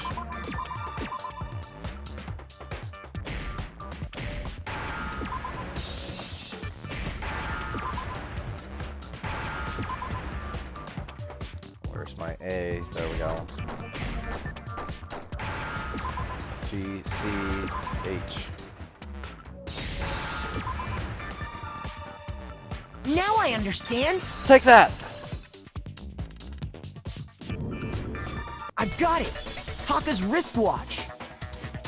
See? Look. It broke with the hands pointing just past 6 o'clock. It must have gotten broken when he was attacked by the killer, because as of last night... Hey, you! How long were you going to keep us waiting? Taka's irritated voice pierced the air as he stared pointedly at his wristwatch. It's almost 10 o'clock, you know that? Bedtime for all the little boys and girls. So if it wasn't broken after 6 last night, then he must have been attacked around 6 this morning. And that would be his official time of death. But if that's true, then he was killed well before Hifumi. And before Celeste was attacked this morning, which happened around 7. That's right. Taka was killed before any of the other incidents took place. I know, right? What the fudge are you talking about?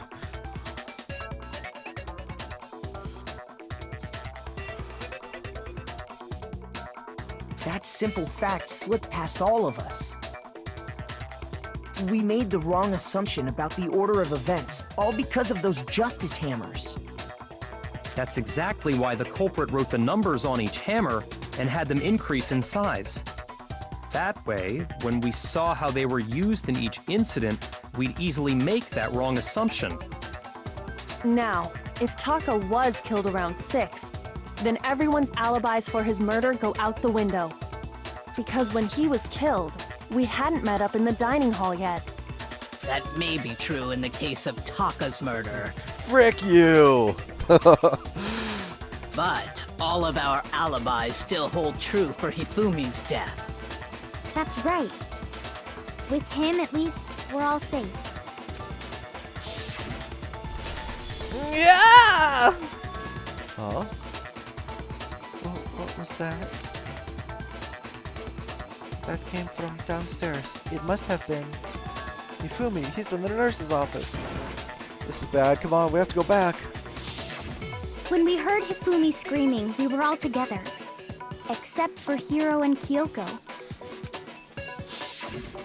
Then we all ran down to the nurse's office, and that's where we found his body. That's totally true. We're all in the clear.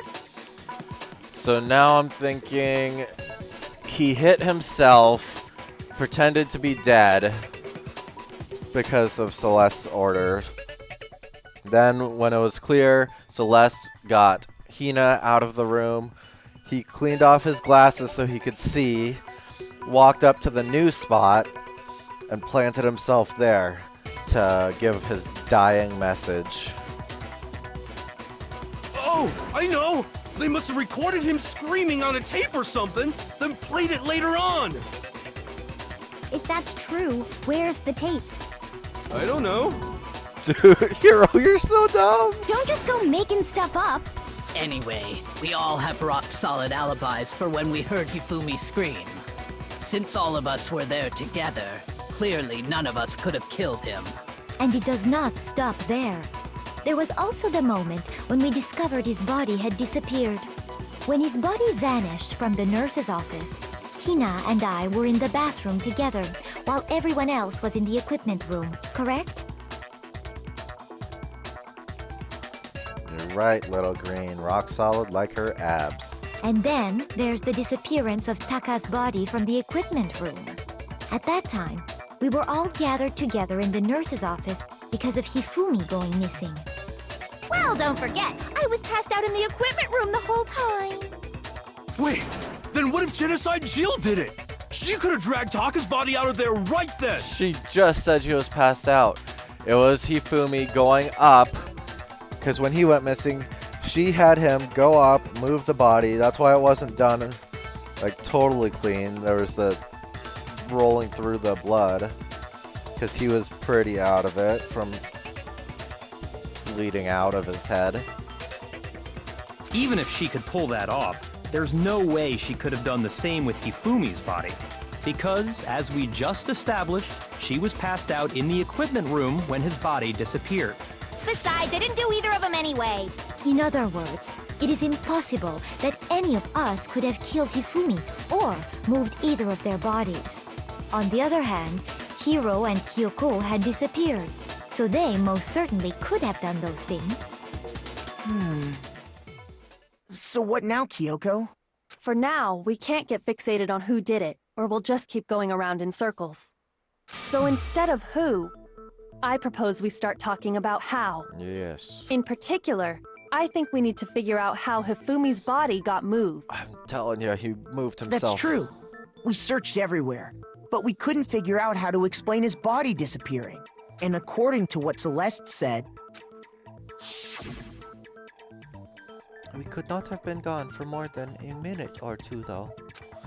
So then the killer was able to get in and move Hifumi's body in that short amount of time? It would seem so. his body apparently disappeared in the 1 minute her and Hina took their eyes off of it. But to carry that much weight from the first floor up to the third in that short amount of time? Oh man, yeah! There's no way! It'd be impossible!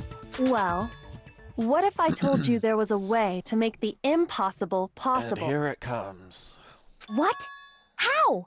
Genies! If the dead body Yep. were to move itself. Easy, called it. The dead body moved on its own? No! Not another ghost! I don't think it has anything to do with the occult. I think what she's implying is we thought Hifumi was dead, but perhaps in reality he was still alive. He was alive? Are you saying Hifumi wasn't carried out of the nurse's office, but simply walked out on his own? Which would also explain why there was only one announcement, because even if they found both bodies at the same time or near the same time, it would seem that Monokuma would have done 2 announcements or said bodies were discovered. But then he also did one when Hifumi died, meaning that the announcement was only for Taka's body, and then he did Hifumi's one later, and he held off on the file because he knew that Hifumi was gonna die. Aha. But I mean, we found his body. He was dead. Perhaps he was simply playing dead. That it isn't possible. The idea that Hifumi was still alive. Is it really possible? Yes.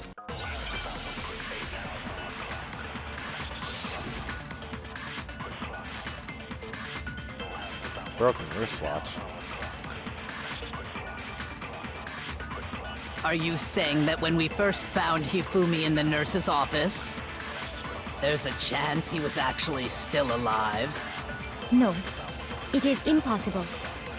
Hifumi was dead, without a doubt. And you know that how? Surely you heard the body discovery announcement along with the rest of us. Hifumi's dead body had been found. And that is why the announcement was made. Are we really so sure about that? Maybe the announcement was intended to signal someone else's discovery. Yep. I'm sure the body discovery announcement was only made once, but Hifumi and Taka's bodies were discovered at almost exactly the same time. Are you saying that when we first found Hifumi and there's a chance he was actually still alive? No, it is impossible. Hifumi was dead, without a doubt. And you know that how? Surely you heard the body discovery announcement along with the Hifumi's dead body had been found. And that is why the announcement was made. Are we really so sure about that? Maybe the announcement was intended to signal someone else's discovery. What does that have to do with what I said? Or do you just not know what you're doing? Shoot! Let me think about that. There must be a contradiction in there somewhere. Okay, I'll just use the broken wristwatch. Are you saying that when we first found there's a chance he... No. Hifumi was dead, and you know that. Surely you heard the body that Hifumi's dead, and that is what... Are we really so... Maybe the announcement was intended to signal someone else's discovery. Okay. My bad. I'm dumb. Shoot! Are you saying that when we first found Hifumi in the nurse's office, there's a chance he was actually still alive? No, it is impossible. Hifumi was dead, without a doubt. And you know that how? Surely you heard the body discovery announcement along with the rest of us. Hifumi's dead body had been found. And that is why the announcement was made. Are we really so sure about that? Okay. Maybe the announcement was I'm gonna try intended the to dead signal body someone else's discovery. with the wristwatch, because that was... Are you saying that when we first... there's a chance he... No. Hifumi was dead. And you know that how? Surely you heard the body discovery announcement along with the Hifumi's dead body had been found. And Okay, how do that is why the announcement was made. Oh, you push A to Are use we the silencer. really so... Okay. Maybe the announcement was intended to signal someone else's discovery. Okay. Let's try this again. Are you saying that when we first... there's a chance he... No. Hifumi was dead, and you know that. Surely you heard the body discovery announcement. Hifumi's dead body had been found. Nope, still wrong. I am so dumb. Your meaningless words tire me. Please stop wasting my time. Shoot! Oh, man. Okay. Think this through, dude. Think it through. Are you saying that when we first found Hifumi in the nurse's office, There's a chance he was actually still alive. No, it is impossible. Hifumi was dead. And you know that surely you heard the body discovered. Hifumi's dead body had been found. And that is Okay, really I'm maybe gonna the try announcement was the intended to signal still someone alive. else's discovery. Okay, here we go. Are you saying that when we first found Hifumi in the nurse's office, there's a chance he was actually still alive? No, it is impossible. Hifumi was dead, without a doubt. And you know that how? Surely you heard the body discovery announcement along with the rest of us. Hifumi's dead body had been found. God, I suck! Shoot! Okay, here we go. Are you saying that when we first found Hifumi in the nurse's office, there's a chance he was actually still alive? No, Hifumi was dead. And you know that surely you heard the body discovery. Hifumi's dead body had been, and that is why the— Are we really so sure about that? Maybe the announcement was intended to signal someone else's discovery. God, I suck. Oh my god. That's it. Failed. Nobody believes me. Nobody wants to hear what I have to say. Uh-oh! Have we already come to the end of the debate? Well then, the class trial is officially adjourned. Now it's time to reveal who's the blackened. I know, I can't either.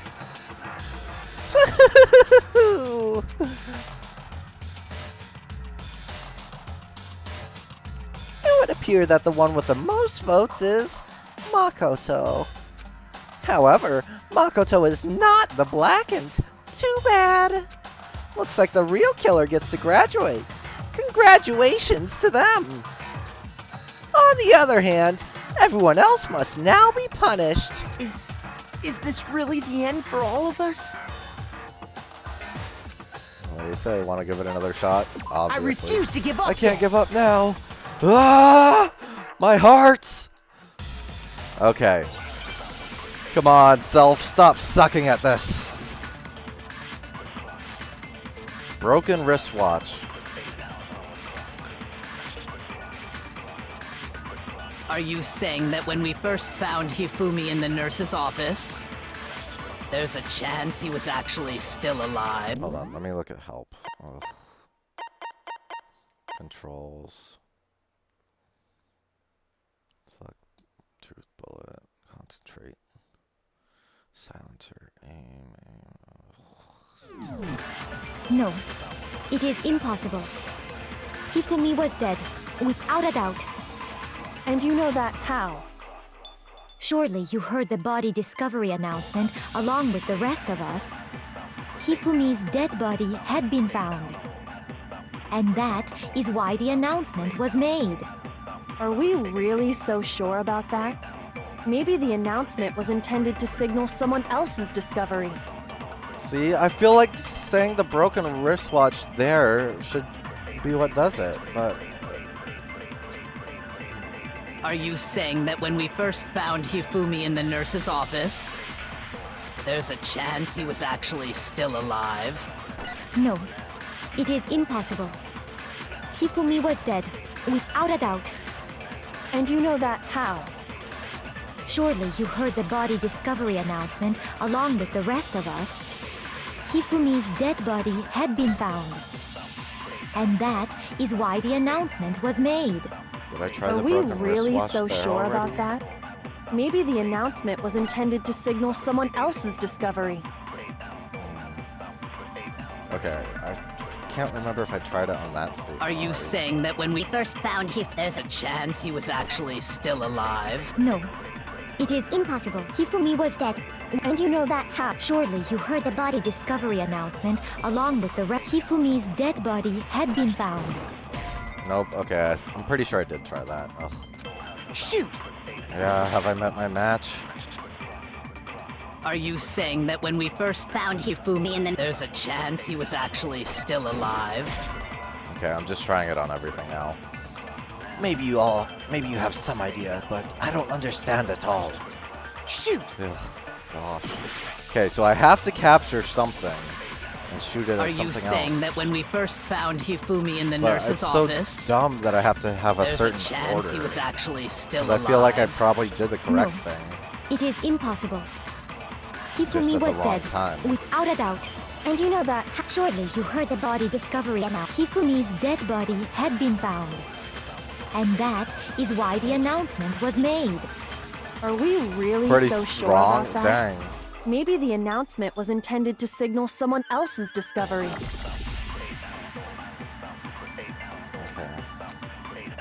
Are you saying that when we first found him, there's a chance he was actually still alive? No. It is Hifumi was dead. And you know that how? Surely you heard the body discovery announcement along with the rest of us. Hifumi's dead body had been found. There we go. Finally. No, it's wrong. Take that! Was the body discovery announcement that was made really intended for Hifumi? Jeez. Of course it was. The announcement played right after we discovered his body. Maybe. But that was also the same time that Taka's body was found. That's right. It wasn't long after finding his body that we heard the announcement. So there's a good chance we've made a mistake in there somewhere.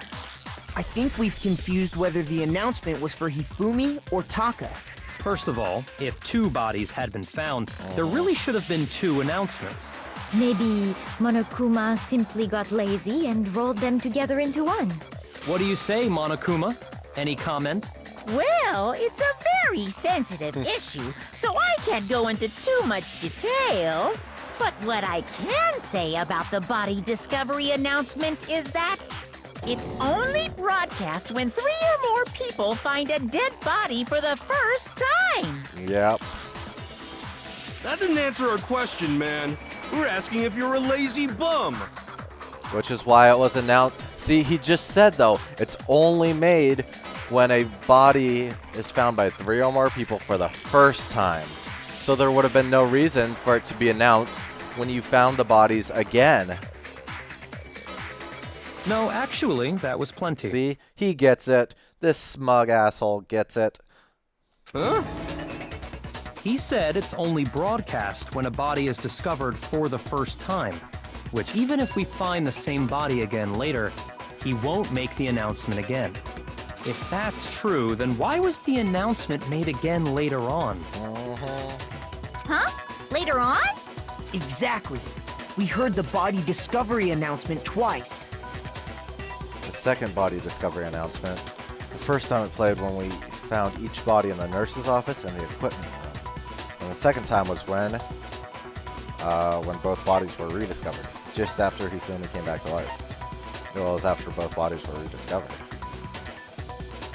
I got it! Take that! We heard it a second time in the repository, when we rediscovered the 2 bodies. Ding dong, ding dong. A body has been discovered! After a certain amount of time, which you may use however you like, the class trial will begin. It didn't seem weird at the time, but it contradicts what Monokuma just told us, doesn't it? That's right. Exactly. If we were actually rediscovering both bodies, the announcement shouldn't have played. Then in reality, when the 2 dead bodies were rediscovered, one of them was actually being discovered for the first time. So, when we found Hifumi the first time in the nurse's office, he wasn't actually dead yet. Meaning, he wasn't actually found dead until we came upon him in the repository. And that's just part of it. There's one other thing that leads me to believe he was still alive in the nurse's office. His glasses. Oh, I know! See, I hate it. And like, Raylan, I'm sure this will happen to you in Phoenix Wright too.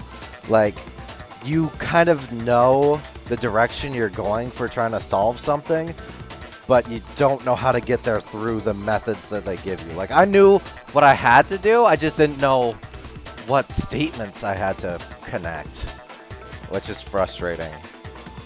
Because he was super good at playing dead! Bada bing, bada boom! That is the worst logic I have ever heard. I know, and like, I don't know if it's going to be the case in this game, but it just feels like sometimes there might be multiple options for how to get to a certain point if you do it the correct way, but I'm not exactly sure. So I'm worried that sometimes there might be multiple ways that could get you there, but sometimes there's only going to be one way. I don't know. It's pretty hard to tell sometimes. Like, if I use one statement out of order, and, like, for example, if I use was still alive and someone else's discovery, I did that, I thought, but it was the other way around, so it's like, man, I put the two statements together, but in the wrong order, I guess. If I did actually do that, I can't remember at this point. But honestly, I do not think there's anything that can prove he was still alive. Okay then, let's take another look at the events surrounding the discovery of his body. Then it should become clear whether he was really alive or not. This whole thing is pointless. There has to be proof that shows Hifumi was still alive. I have to find it and show it to everyone. The glasses, the wipe.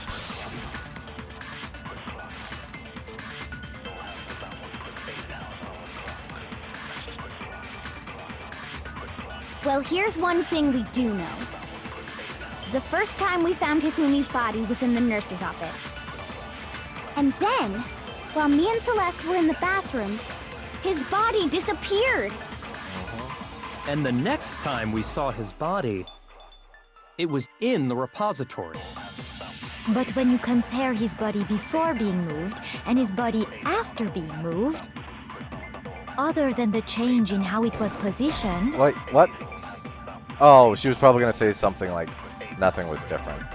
Oh, I jumped the gun there. My bad. Okay. Well, here's one. The first time we found him, and then his body And the next time it was in... But when you compare his body other than the change in how it was positioned, there was no notable difference. Yep, there we go. Objection! No, that's wrong.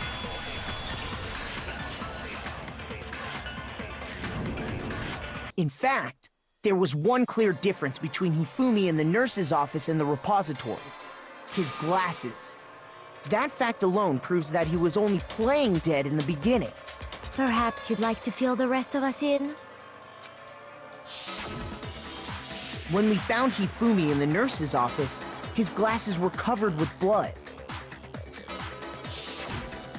But when we found him again later in the repository, they were spotless. And I found the item he used to wipe them clean in the nurse's office trash can. I knew that trash can was suspicious. You can't call something totally normal.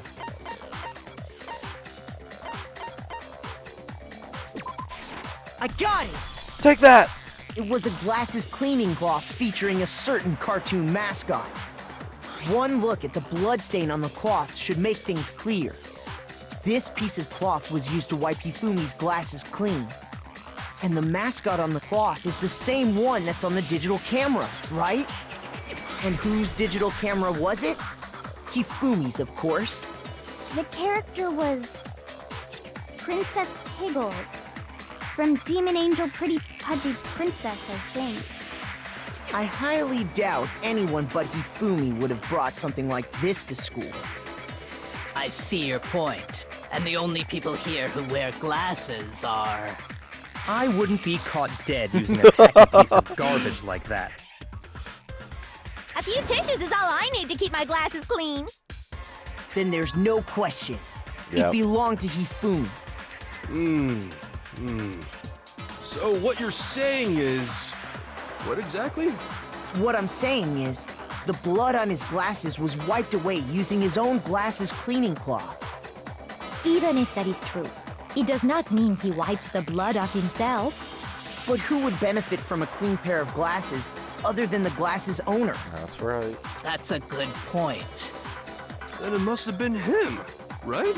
So let's assume that Hifumi was still alive in the nurse's office. He pretends to be dead. Then when he's alone, he wipes his glasses clean so he can see. Then he stands up and walks out on his own 2 feet.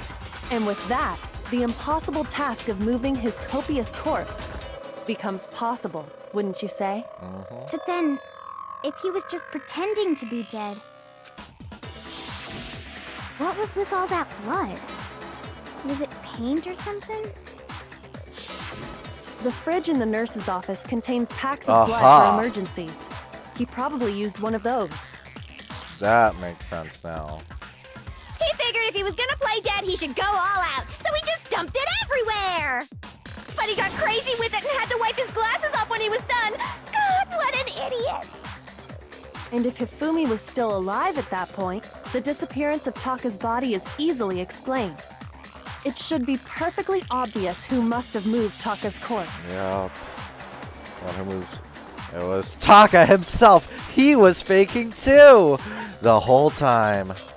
I got it! Take that! It could only have been Hifumi. While we were all gathered in the nurse's office, he went to the equipment room and took Taka's body. That also explains how the door to the repository got locked. The door was locked? Well, after the bodies disappeared, we all went looking for them, right? So me and Sakura headed for the repository. But when we got there, the door was locked. And the repository door can only be locked from the inside.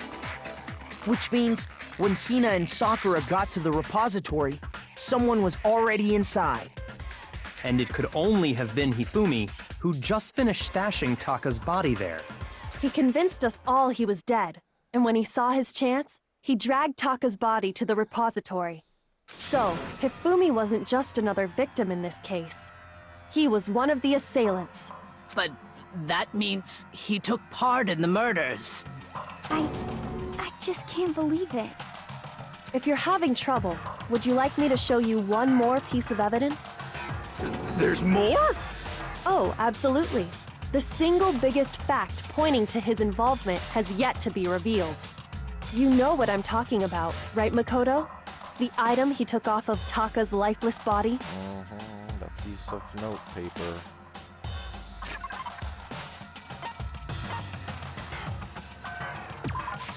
I got it! Take that! You're talking about the note Hifumi had hidden away, aren't you? Hidden note? That's right. We found it stuffed in his pants. Not something you want to admit, Makoto. Yeah, I just reached in this dude's pants. What? In his pants? I knew it! I knew that receipt was gonna come up again. It's at the center of it all. Just flip it over. You'll see the Big Mac and the coupon code. That's the part Taka was trying to rip off. He was like, no! That coupon is mine! And Hifumi's like, no! It's mine!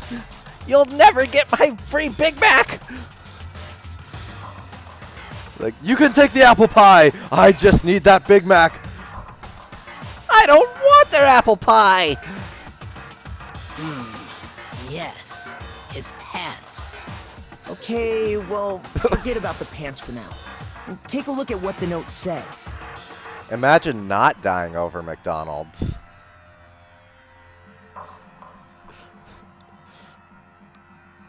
$10 million yen or a Big Mac? I found a hole maybe we can use to escape. Monokuma can't find out, so don't tell anyone else. For now, let's meet in the equipment room at 6 a.m. Ah! That's the note I was telling you about! The one that told me where to go! Huh? Wait, this one's a little different. In my note it said, Monokuma can't find out, so don't tell anyone else for now. Let's meet in the rec room at 1 a.m. I see. Then this note isn't the same one Hiro got. If it was Wendy's, it would be a different story. Oh, Little Green, you should totally check out Raylan's Phoenix Wright stream. It's great. He just started last night. Woo! Some great commentary there. And for anyone else, too, who's watching, just check out Raylan's Phoenix Wright stream. In other words, the killer got in touch with another person besides Hiro. And that Some spicy person could nuggos. only have been...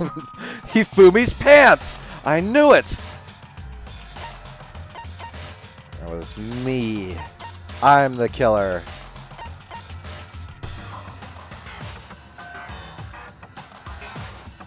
I got it! Take that! That's right! Taka! The killer used this note to draw out Taka and murder him. Hello? Over here! Objection! Objection! Objection! I don't really understand what's going on, but Hifumi had that letter, right? So whoever wrote it wasn't drawing out TikTok, they were drawing out Huffy! Just to be clear, TikTok is Taka and Huffy is Hifumi, right? Ugh! Yes! Why must you ruin it every time? That curly tongue is so scary. Man, Genocide Jack is seriously scary, but still. I can't let her get to me.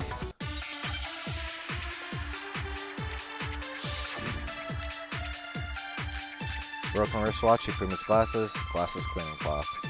Okay. Huffy had the note, right? Then the person it was intended for must have been Huffy! But remember what the note said. What time did it say to meet? 6 a.m., I believe. The time doesn't matter! The note has nothing to do with TikTok! There we go. No, that's wrong! Objection! No, there absolutely is a connection. What the hell are you talking about? The note said to meet at 6 a.m., which is the same time Taka was murdered. We've already proven that using his wristwatch. But there's more. Look where the note says to meet. The equipment room, right? Which is where Taka was killed. I see. So, Taka was murdered at both the time and place written in the note. I think that should be plenty to show that this note was definitely meant for Taka. Well, when you put it like that... No further objections! Ooh, she's so crazy. Then someone used that note to trick Taka. Just the same as me. Ugh. The culprit really is a cold-blooded monster. Telling people they found a way out. But if they gave the note to Taka, what was Hifumi doing with it? Trying to make it not obvious to put the blame on Hiro, who would say that, but couldn't prove that he had a note because he's dumb. Stuffed down his pants, no less! Most likely. Hifumi stole it off Taka's corpse after he died. Huh? He stole it? Where's your proof? Go ahead, show us. Proof that Hifumi stole the note from Taka. Take that! Got it! When I searched Taka's body, I saw that his lifeless hand was gripping a small scrap of paper. If I'm right about this, the sheet of paper this piece came from is... I knew it! It fits perfectly with the note we found hidden on Hifumi. Then Taka's scrap and Hifumi's note... Yup. They're from the same piece of paper. Hifumi had the note meant for Taka, while Taka's corpse still grasped a small piece of that note. There's only one way to explain it. Taka died clutching the note. Hifumi tried to free the note from his death grip, leaving behind only one small scrap. Did I get all that right? That means Hifumi knew the note was important. Exactly. Which proves that he was an accomplice in the murder. Whoa. Yeah. After seeing all this, Hifumi was super involved in this whole thing for sure. For sure. In fact, he was behind the whole thing. In fact, he's still alive. Oh my... Okay, dude. Okay, calm down. Sorry, no. When we found him in the repository, Hifumi was truly and completely dead. The second body discovery announcement proves that. Heroical Stater. Oh no. Oh no. So then, who killed Hifumi? Whoever did is the mastermind, the true killer. He was killed in the repository. So he must have been killed not long after transporting Taka's body. So, he must have been killed after Taka's body vanished, but before we found both bodies in the repository. During that time, we'd all split up and were searching for Taka's missing body. In other words, during that time, none of us have alibis. Wait, but me and Sakura were together. Stop trying to steal the spotlight, you stupid walrus! Who are you calling a walrus? Anyway, when they were killed bothers me too. But there's something that's been bothering me even more. And what might that be? The weapon they used to kill Hifumi! The weapon? Yeah, because I mean, according to the Monokuma file, the way Taka and Hifumi were killed was almost the same, with them having similar fractures and all. But Justice Hammer 3 and 4 were still laying around in the nurse's office and equipment room, right? Yep, it was the hammer that was washed clean in the repository. Because it was a big one. So if Hifumi was killed in the repository, the culprit would have had to grab one of the hammers, kill Hifumi, then put the hammer back where they found it. But wouldn't that be seriously risky for him? I'm surprised. It seems there's some semblance of a brain knocking around that skull of yours after all. Hell yeah! It's packed in there good and tight. Oh, dude. Okay, well, yeah, maybe that is me, sadly. He's right, though. I don't understand it either. The Monokuma file makes it clear that they were killed using similar instruments. But if the hammers were already laying around those other rooms... So the question is, how could the culprit have gotten their hands on either of the hammers? Personally, I haven't a clue. So which hammer was used to attack Celeste? Number 1 or number 2? Those were accounted for in other rooms too. And I don't think either one is big enough to kill someone. Heroics Leon fan art for Tater. Oh my gosh. Then, Is it not possible they used a different weapon? I don't think it is possible. They were both killed with the same kind of thing, right? So then, what was used to kill Hifumi? The weapon that was actually used to kill Hifumi. The whole picture surrounded this case won't become clear until we figure that out. Somehow I have to find the truth. You know the truth. Just point your finger and say objection!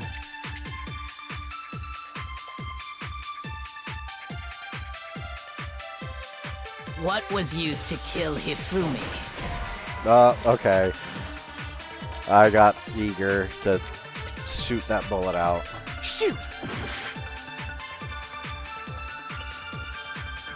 What was used to kill Hifumi? Sorry, Sakura. Was it Justice Hammer 3? Maybe Justice Hammer 4? Well, whatever it was, there's one thing we have to figure out. How was the culprit able to move around so freely with the weapon? How did nobody witness them carrying it? Sounds like a Justice Hammer 5 is about to make its appearance! Check out murdergear.com/hammertime for more info! Well, one thing seems pretty clear. The murder weapon had to be one of the Justice Hammers. Murdergear.com/hammertime. Objection! That's Larry Butts' website where he sells the his murder custom weapon wasn't a murder Justice weapons. Hammer at all. No, it was something completely different. But, seriously? A different weapon? Specifically, a hammer from the repository. The killer could have easily used that to kill Hifumi. Now, all the hammers in the repository were covered in flecks of grit and debris. But for some reason, one of them had been scrubbed clean. Huh? And the reason it had been scrubbed clean was most likely because it was used to commit murder. If the hammer got covered in Hifumi's blood, of course they'd have to clean it off. I'd also like to point out that the repository has all kinds of hammers. Big ones, small ones, and even some flat mallet-like ones. I think whoever made the Justice hammers used those as a basis for their design. If that's true, that would explain the Monokuma file's note about the wounds being similar. So Hifumi moved Taka's body to the repository, where someone then used a hammer to kill him. And whoever did that is the true killer. The one Hifumi was working with. And the one who betrayed him. Hold on a moment. I still think it's strange to assume someone was working together with him. The way the graduation rule works, there is no benefit to helping someone else carry out a murder. So the idea that anyone would work together like that is simply ludicrous. We talked about this, did we not? We did talk about how there wouldn't be any reason for anyone to work together. At least that's what we thought at first, but...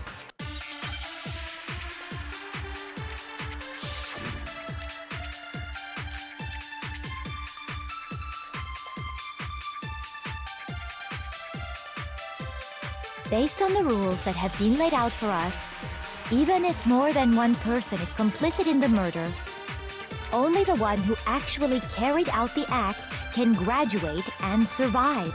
Assuming the rule holds true, it is simply impossible that two people work together on this.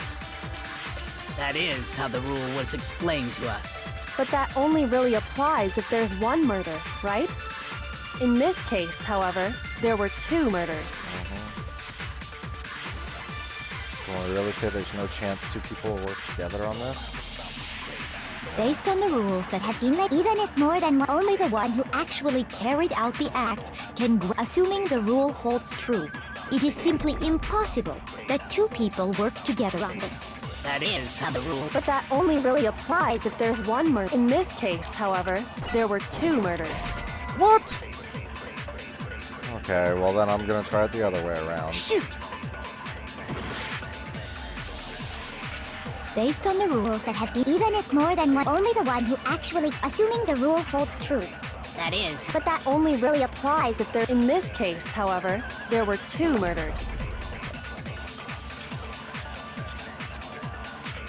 Based on the rules that have been, even if more than one person is only the one who actually carried out the act can, assuming the rule holds true. There we go. Objection! No, it's wrong.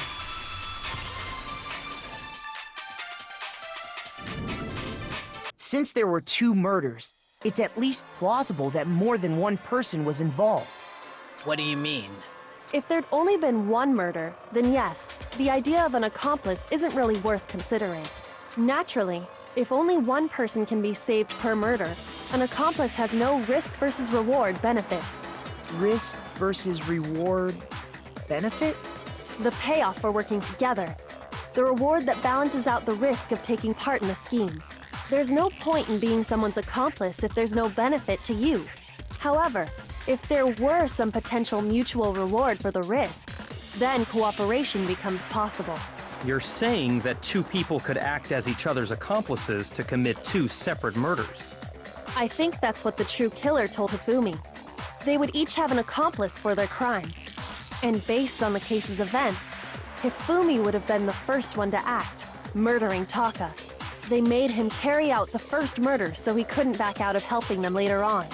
So in this case, there wasn't one single person committing multiple murders. Instead, each person killed someone, creating two separate incidents. And it only looked like one person because that's how the true killer designed it to look.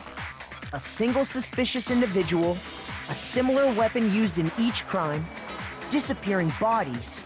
By creating one seamless set of circumstances, they made it look like one person was behind it all. The mastermind picked their target and managed to convince him to go along with their plan. And then, to avoid the no accomplices rule, they simply killed their accomplice. Which, if true, means that betraying Hifumi was part of the plan from the very beginning. That's just awful! How could anyone be so cruel? You think so? I can't help but admire its cunning. Still, their choice of accomplice seems odd. The effort made to convince us that two murders were the same. That was the main characteristic this time. Kyoko must have noticed that fact from the very beginning, which is why she said not to look at it as a series of connected events, but entirely separate incidents. Kyoko really is amazing, although, when you think about it, she's almost too amazing. Like, it's almost unnaturally how good she is at this. I understand how an accomplice could be involved, but then who was the one pulling Hifumi's strings? That's problem numero uno right now. A true killer manipulated Hifumi to carry out a number of actions, and in the end, murdered him. In the debates up till now, the way the case has unfolded, when you consider all that, there's really only one person who seems to fit. Nice, here we get to go. Time to finger someone. Here's my answer. Take that! It was Celeste. Ah, so I'm the suspicious individual now, am I? Yes. Who could have told people that there were holes except the person with the drill hair? I knew it! I really do hate this kind of joke. A joke? I wonder. So what you are saying, then, is that I specifically chose to work together with Hifumi. The idea that I would choose to spend any amount of time interacting with him, that I would go within 10 feet of that shit for brain fat, lazy, worthless, goddamn idiot! Voice total change. Pardonnez-moi. Just to be clear, there is evidence to support it. Is that so? It is. Throughout the investigation, there was certain behavior that was common only to the two of you. Considering what we've learned so far, it only further proves that the two of you were working together.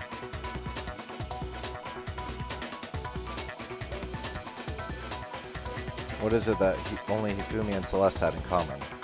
The screaming, encountering the suspicious individual.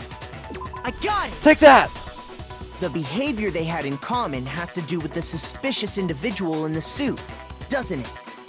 The only ones who ever actually saw Robo Justice firsthand were Celeste and Hifumi. This moment is the highlight of the game, to be honest. Shush. The adults are talking now. Yeah. Listen to the asshole. Makoto. His smugness can teach you something.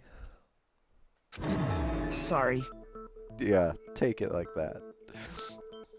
As he said, only Celeste and Hifumi ever laid eyes on the costumed individual. If we accept that Hifumi was one of the culprits, we can't help but suspect what Celeste has said as well. Are you saying everything they told us was a lie? Mm-hmm.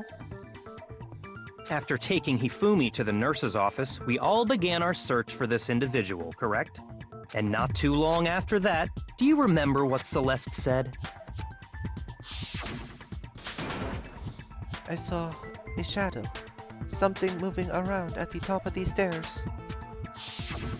We headed to the second floor specifically because of what she claimed to have seen.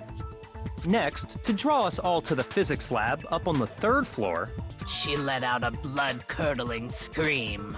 And when we'd all come to see what was wrong, what was it she said? Celeste, what's wrong? Oh, how many times today is it? Number 5? Is this number 5? I should have made a counter for this scene specifically. I was not prepared. That was a rather intense scream for someone like you. I saw him, the strange costumed man. He ran off as soon as I screamed. I was blocking the stairs, so he headed further down into the hallway and disappeared. Once she'd done her job of getting us all up to the physics lab, it was time for her partner to get to work. Yeah! Huh? What was that? That came from downstairs. It must have been. Hifumi, he's in the nurse's office. This is bad. Come on, we have to go back. It was to get us to divide into 2 groups. So that we would discover both bodies at the same time? In fact, Celeste was precisely the one who proposed that we split up. Then why don't we split into 2 groups? I'll lead the hunting party. That seems much more interesting. Very well. Then Makoto and Hina, you come with me to the nurse's office. I will leave the capture of the suspicious individual to Toko, Byakuya, and Sakura. Well, if Celeste and Hifumi were working together, all those chance events suddenly become connected. And on top of that, that piercing cry of yours early on.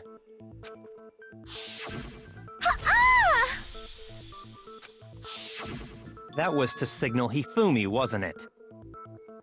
It was your way of telling him, we're on the 3rd floor, everything's going according to plan. Why else would you let out a scream that could have carried across the sea? Carried across the sea. I just realized another strange thing. When we found Hifumi in the nurse's office, who we now know was only pretending to be dead. I certainly was not expecting this. I did not imagine that Hifumi would be murdered. Celeste, you were the first one to say he'd been murdered. You wanted to make sure we wouldn't have any doubt in our minds. I don't believe it. Everything, the whole thing was one big act. Hina, you were with Celeste when Hifumi's body disappeared, right? Yeah. I was feeling kinda sick, so Celeste took me to the bathroom. Wait! Then that was... Yeah, you were in the nurse's office. There's stuff in there. Ooh. She wasn't worried about you. She just saw a chance to help Hifumi sneak out of the nurse's office. Each piece isn't much by itself, but start putting them together and the picture gets very ugly indeed. Wouldn't you agree, Celeste? I have no idea what you mean. Don't bother trying to deny it. You made one fatal mistake. Oh, did I? I didn't even catch it myself when you first said it, but looking back, I can say that that one little slip-up was your undoing. What are you talking about? I'm talking about what you said after Hifumi's body disappeared and we returned to the nurse's office. They must really be enjoying this. Enjoying the sight of us standing around, frightened and confused. We're all going to die here. We're going to die, just like those guys died. I remember her saying that too, but I don't understand That's what's totally so strange out of about character for her. Then pay attention. Sakura, Toko, and I were first to discover Taka's body in the equipment room. Then Makoto showed up and told us Hifumi had been killed, so Sakura and I left with Makoto. Once we were in the hall, we ran into Celeste, and the 4 of us headed to the nurse's office. Oh yeah, that's right. She didn't even see it. She didn't know about Taka's death yet. Now, the entire time we were together, none of us said anything about Taka being dead. Think about it. Celeste's comment doesn't make sense. It was completely out of place. Yeah, I see what you're talking about. Although I don't really get what it means. I want to think that I'm at least a little bit smarter than Hiro, by the way. Like, I'm probably more on Makoto's intelligence, to be totally honest. And he's not very smart. But I just want to think of myself as being smarter than Hiro, at least. You hear that, Celeste? Everyone's having some trouble understanding. Everyone's smarter than Can you Hiro. repeat what you said? Ugh. If you're really not the culprit, you shouldn't have any problem repeating it, right? Byakuya said that Celeste's comment doesn't make sense. But what is he alluding to? Oh, dude. He literally just said it.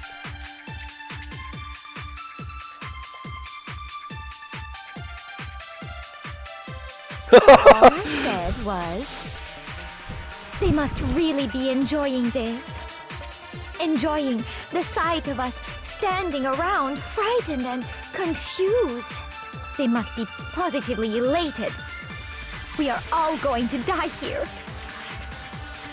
We are going to die, just like those guys died. And that is all I said. And that's all it takes to finish this. It's obvious, isn't it, what was so strange about Celeste's comment? Oh, okay, I need to do it the other way around. Don't expect me to do the work for you. Figure out for yourself why her comment doesn't make any sense. Shoot! I'm sorry, okay? God! You're just so smug. All I said was... They must really be enjoying the sight of us. They must be... We are going to die. And that is... And that's all it takes to... What was so strange about Celeste's comment? Okay. When she said that, she should have only known about Hifumi's death. With that in mind, what was so strange about what she said is... Yeah. All I said was... They must really enjoying the sight of us. They must be... We are all going to die. We are going to die. Just like... No! Objection!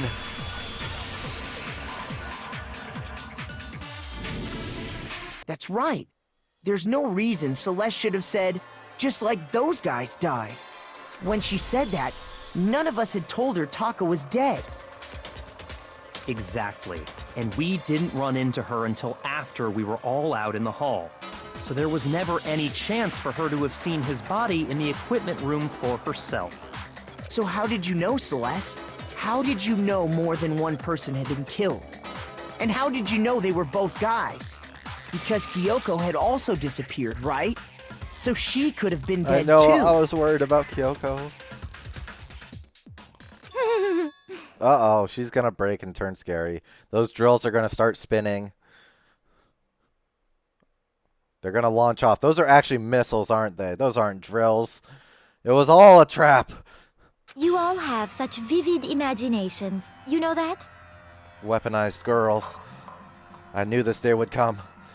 Imaginations? Yeah.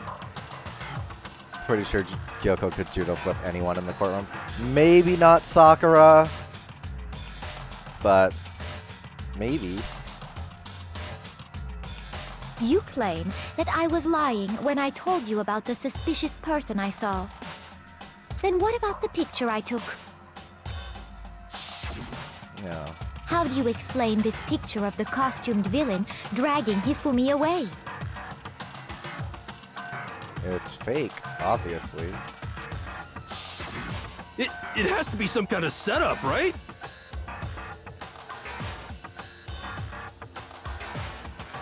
Sakura can judo flip the whole courtroom. Yeah, I could see that. And she wouldn't need to judo flip Sakura because Sakura isn't stupid. Yeah, true. So let's put the suit on, and then she used the camera's timer to set up the picture. Have you so quickly forgotten? You are the only one who could have possibly fit into that suit. Plus, I happen to know that this particular camera does not have a timer. In other words, it is an unassailable fact that this is a picture of Hifumi being dragged away. If everything I told you was a lie, how can this picture exist? It could just be the empty suit. Simple. Are we sure that's really a picture of the suspect dragging Hifumi away?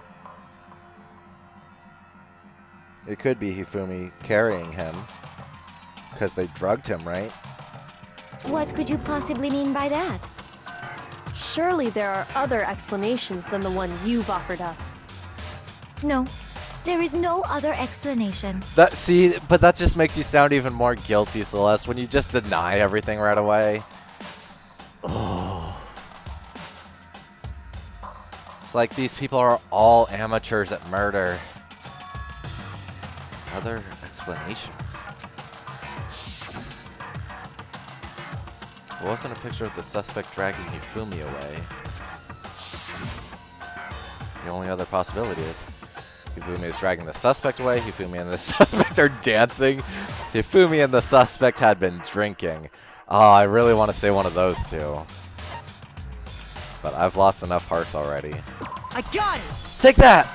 It's not a picture of the suspect dragging Hifumi away. It's a picture of them it's a picture of Hifumi dragging the suspect away. I would say it's a picture of Hifumi dragging the suspect away. That's certainly within the realm of possibility. The one being dragged off in that picture isn't Hifumi, but the person in the robot suit. We've simply been led to believe that it's the other way around. And the strange costume might only exist to lead us astray even farther. If you saw someone wearing something like that in this situation, of course you'd notice and be suspicious. That's what happened! You put me to sleep and made me out to be the bad guy in all this! How did his hair fit in that helmet? I just thought of that. That's some powerful hair right there. How could that helmet could possibly contain it? Oh, I'm asking the real questions here. Everyone's concerned about the murder. I want to know about the hair. I mean, Samus's hair isn't like that, though. It's not big and full of psychic power.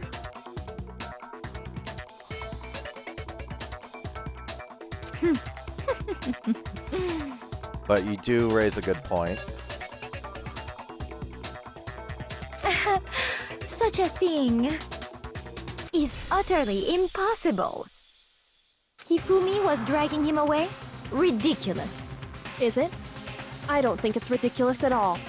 Then shut your mouth and allow me to educate you. Celeste thinks she can prove that there's no way Hifumi was dragging the suspect away? But is that really possible? No, what's happening here?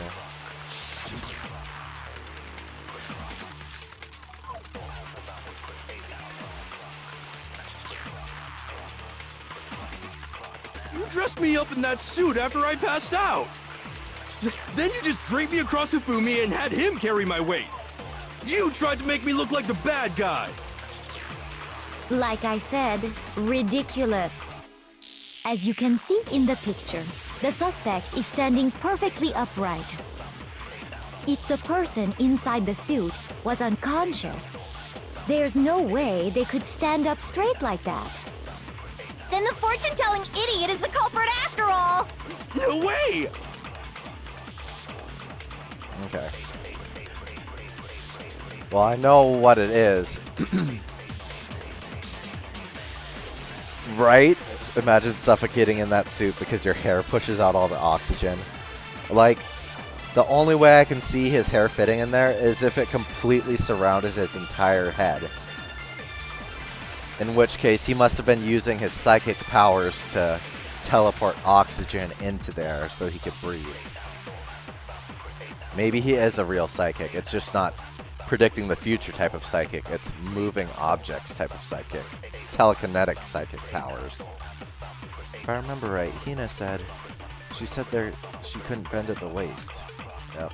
You dressed me up in So that I don't know suit which after I passed out! statement. Then you just draped me across Hifumi use and this had on. him. You tried to make me look like the— Like I said, as you can see in the picture, the suspect, If the person inside the suit, there's no way they could stand up straight like that. Nope.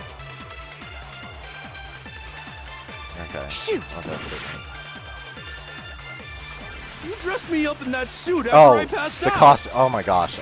Then you just draped me up. You tried to make me look— like I said, as you can see in the picture, the suspect, the person in There's no way they could. I used the wrong No, thing. that's wrong. Objection! My bad. No. Even if the person inside the suit were unconscious, they could still stand up like that. Because that Robo Justice suit had a certain characteristic.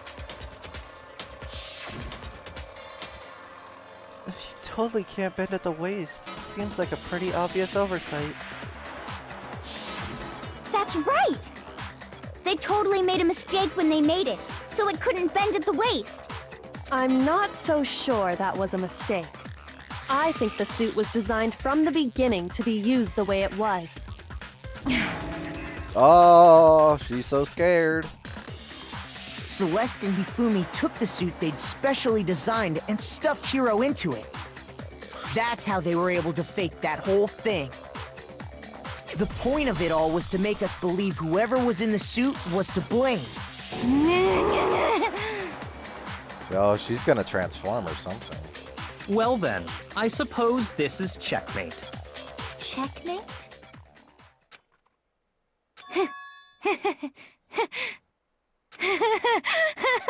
Oh, this is scary. Oh my god. Don't make me laugh, you idiot! What do you mean, checkmate? Ah! Celeste? Clearly, you want to cram me into your little guilty box. Well, there's one little problem. My drills are powering up. Look at them. They're starting to spin. Look at those action spikes. They're totally spinning. They're about to fire. She's about to commit more murder. Have you already forgotten what Hifumi told us as he lay dying?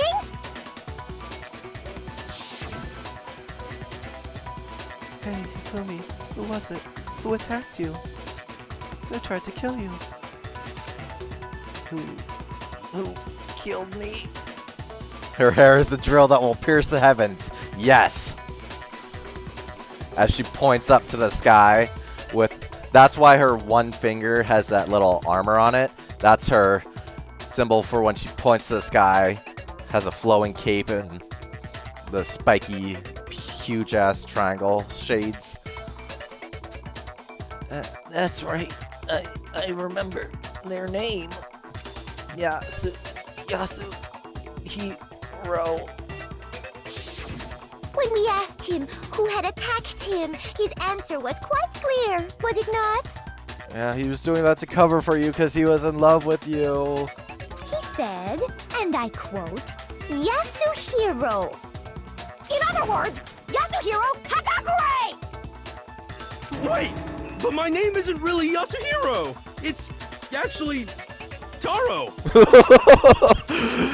What? Your confusing statements don't make any sense. You're only making things more complicated.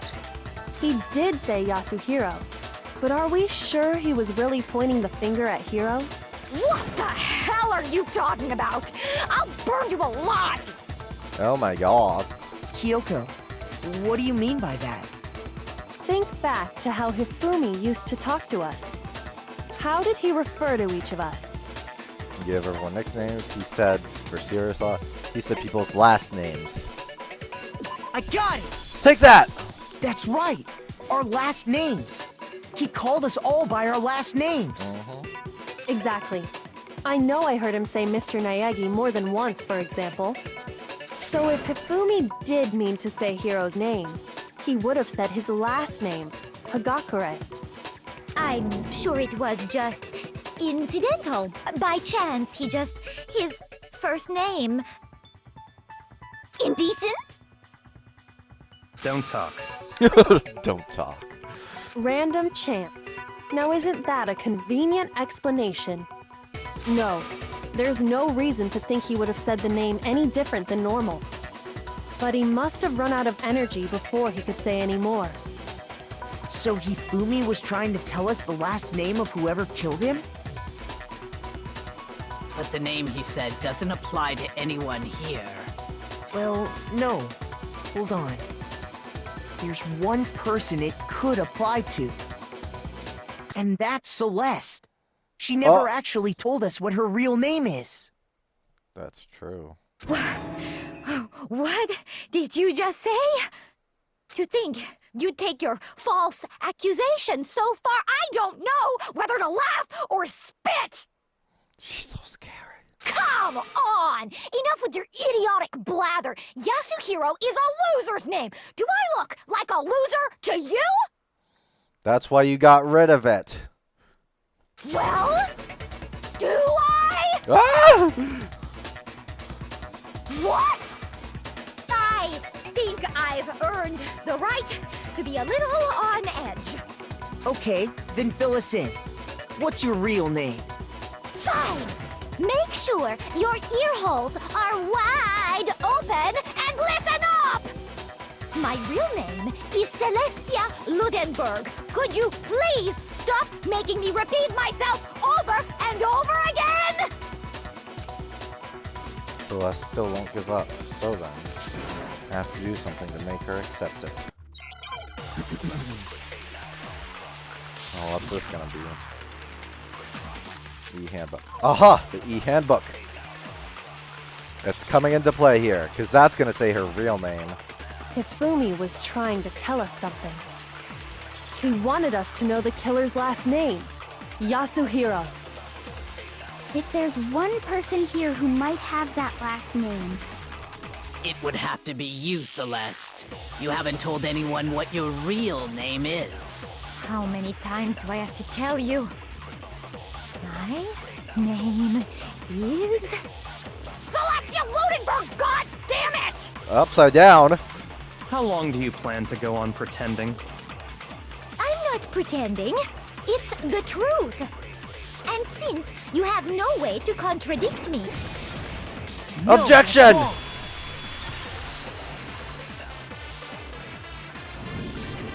That's it! The handbook! What? Anytime you turn your handbook on, it shows the owner's name when it boots up, right?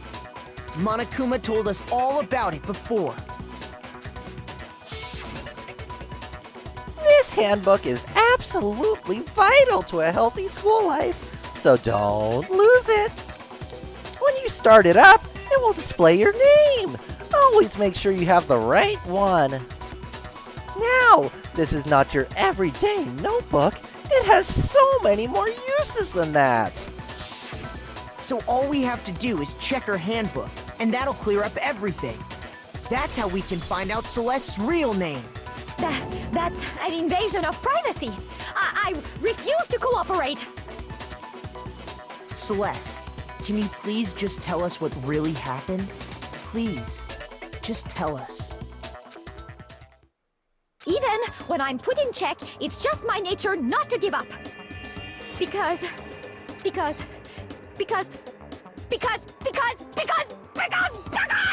until the game's over, you never know what might happen. Fine then. Let me settle it.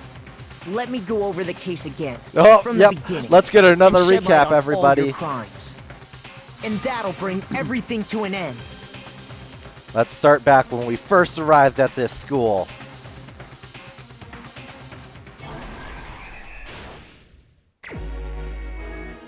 Okay. What is that face, Hifumi? Oh.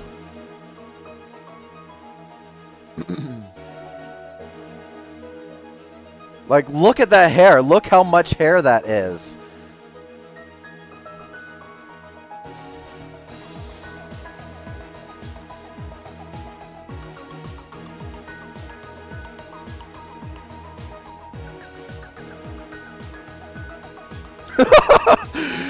Oh, that spin. That's too good.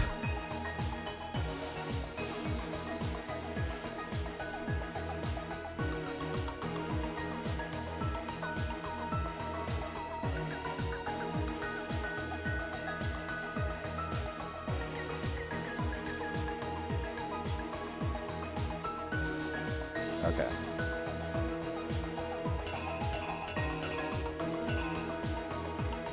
Wait, is this the ball from... Oh, it's showing pictures from the other acts now at this point. What the... I know, right? He was trying his very best to transition from 2D to 3D. And this is what he got. Hifumi, let this be a lesson to you. You should have stuck with 2D. 2D can't hurt you the way 3D can.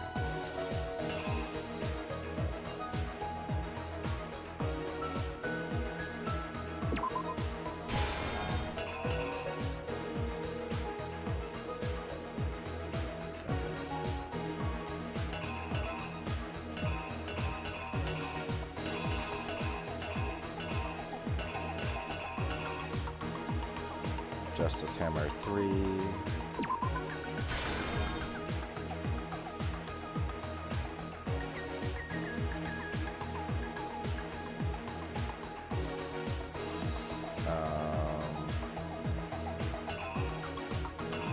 this is where Justice Hammer 2 was, right?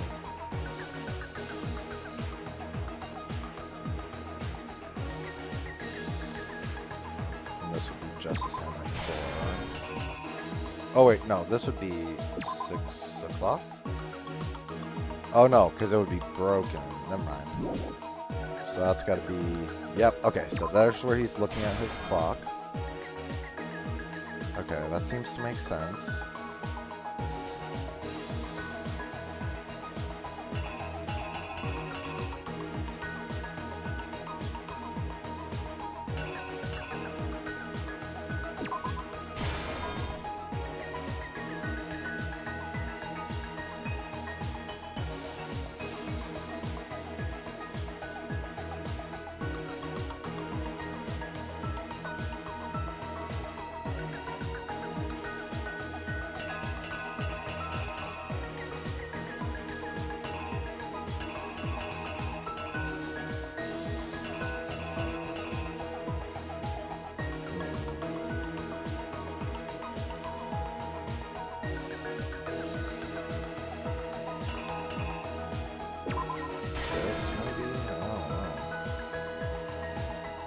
This would be 1 o'clock.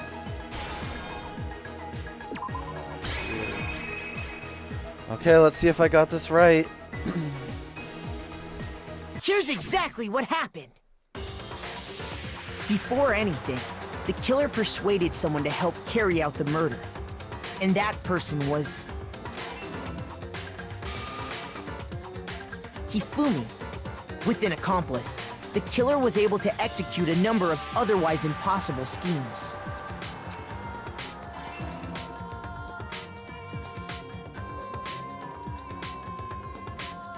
First, they convinced someone to meet them in the rec room last night at 1 in the morning.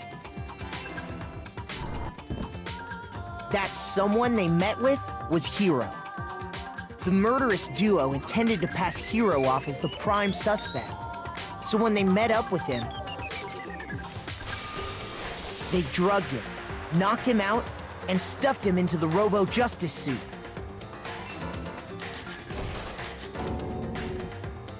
Next, Hifumi positioned himself to make it look like Robo Justice was attacking him, while the killer used a digital camera to take pictures of the assault. They did all this just to create evidence that would put the suspicion on Hiro. When they were done with him, they shoved him, still unconscious, into the pool room locker. And then finally, at 6 a.m., they moved into the murder phase of their plan. I mean, at least Hiro got a lot of sleep. If he was passed out, it's a lot of sleep. They called Taka to the equipment room.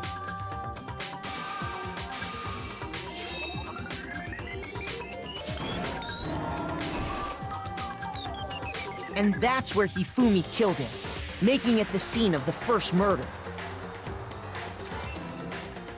The murder weapon was Justice Hammer 4, which was left there in the equipment room. Poor Taka, I know. The reason Hammer number 4 was used was to create confusion about the order of the crimes. So, next they falsified 2 more assault incidents. For these attacks, the killers pretended to be the victims to solidify Robo Justice as the suspect. The first fake incident was the attack in the rec room. There, the killers wanted us to see Justice Hammer 1 and the Robo Justice pictures they'd taken. They wanted to make sure we bought the surprise attack story. The second fake incident was the attack in the library. This time, they planted Justice Hammer 2 and an injured Hifumi to sell us that story. With these 2 incidents, the killers were able to create a certain preconception in our minds that the suspect was increasing the size of the hammers and attacking people in order as they did. We fell right into their trap and started looking for the suspect based on that. But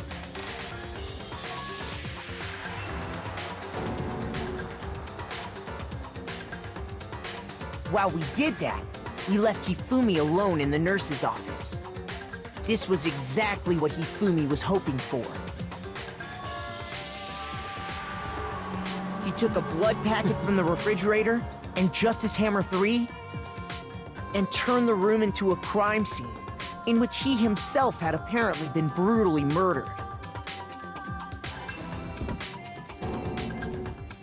He let out a scream to draw us back, and when we returned, that's what we found.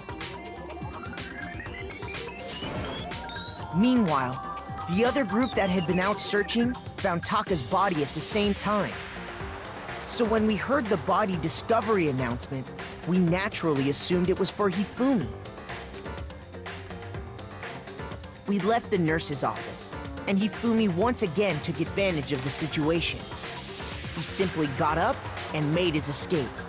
When we learned his body had disappeared, we all rushed back to the nurse's office. And once again, Hifumi had the chance he was waiting for. This time, he snuck into the equipment room.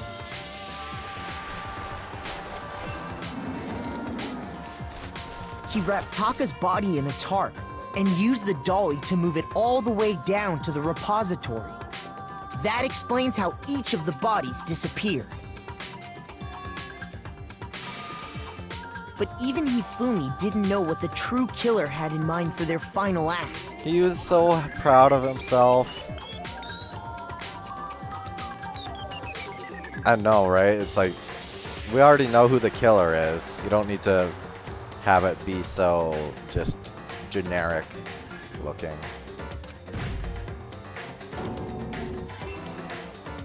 Their plan all along was to kill Hifumi and get rid of the one person who could betray them. And they did it using an ordinary, everyday hammer from the repository. That should cover everything that happened in this case. And the villain behind it all is... It does look cool. I will agree with that. Like...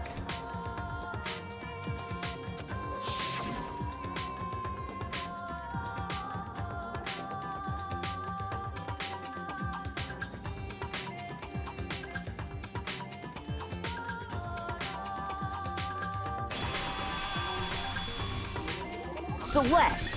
Sorry, you lose.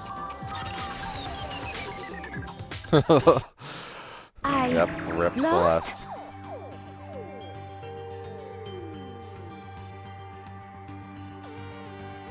How ironic that a featureless figure adds character.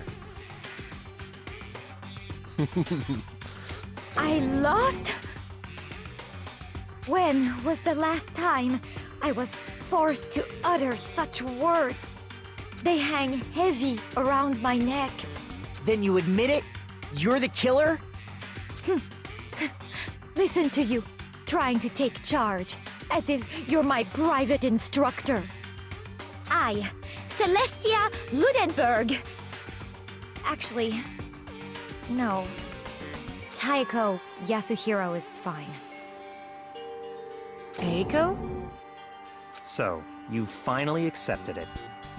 I'm the kind of person, once I've lost, I don't like things to drag on. Interesting.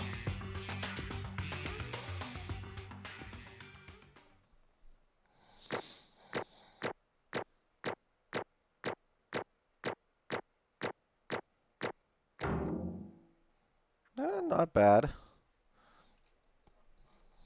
I'm guessing that was out of a possible 1,300 points. Yeah, her without an accent. That's kind of scary. 96 medals. Woo! Okay, Monokuma. I'm ready to begin. Or, no. I suppose this is the end, isn't it? It is indeed the moment we've all been waiting for. Time to vote. Okay? Okay. If you would, please locate your lever and cast your vote. And when the votes are tallied, who will become the blackened?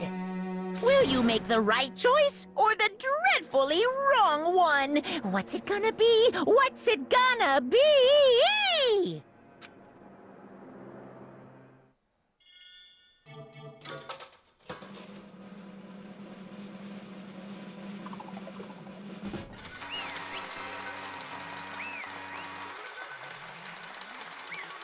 See, you were like, there's no confetti in courtrooms, but this game has confetti in the court. Fun fact coming up.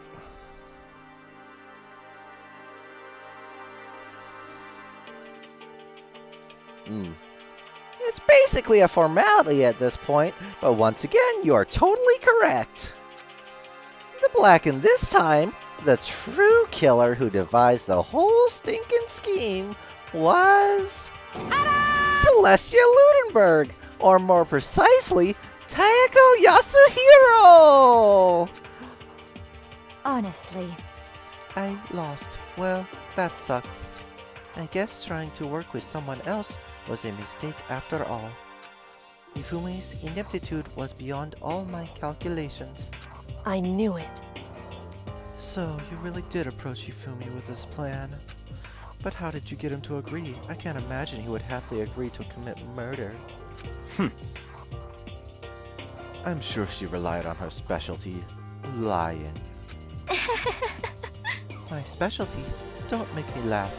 I didn't have to lie to get him to agree. So then... Then did you use, you know, Pokemon cards?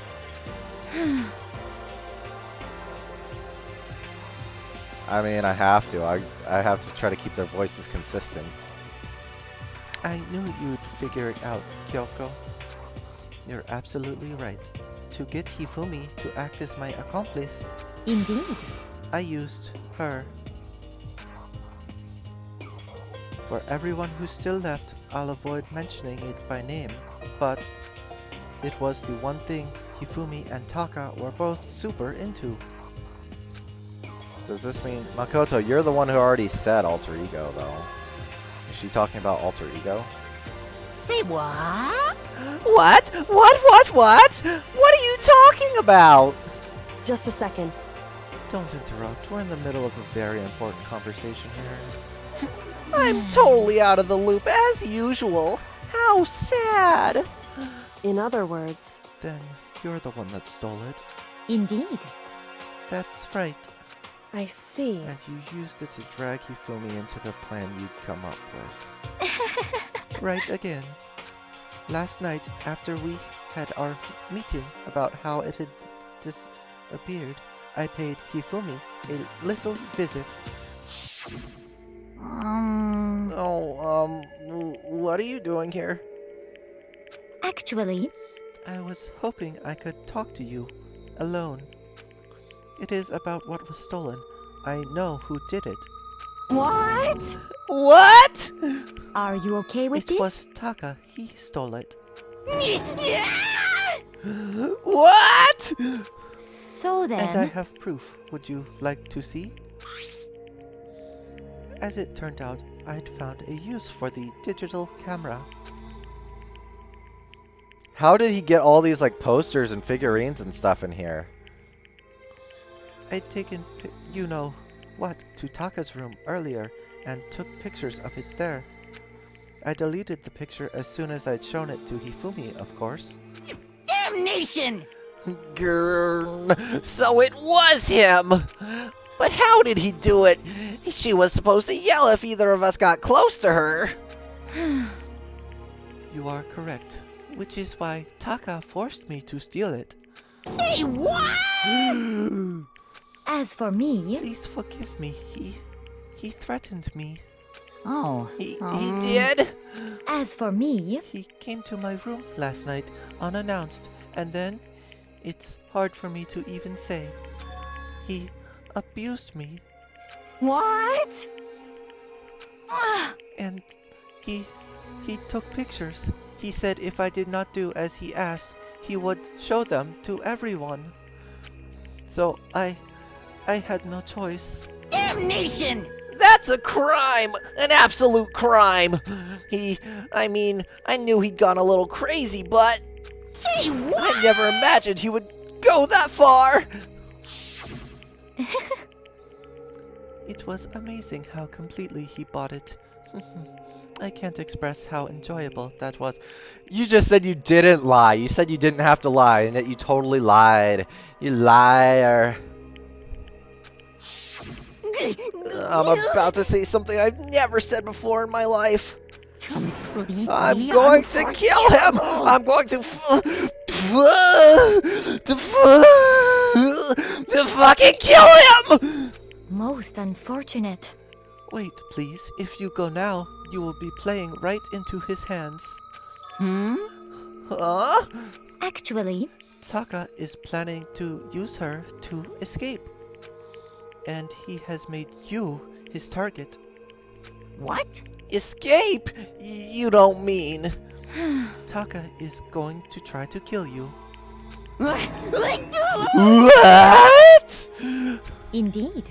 And also he can keep her to himself. That bastard! Unforgivable! Bastard, bastard, bastard, bastard! Honestly. Can we allow him to continue with these barbaric acts? Absolutely not! How could I? She... I swear, I will save her! I have to save her! Actually... Then, would you like to join with me? It just so happens I have come up with a plan. Huh? I have devised a way to reclaim what he has stolen and escape this dreadful school. And with that, it is complete. Huh? What are you talking about? Oh, nothing. Hifumi agreed without a second thought. The effect that the item had on him was remarkable. The power of love, even a love as twisted as that, can still drive people mad, it would seem. You disgust me. I see. I have another question for you.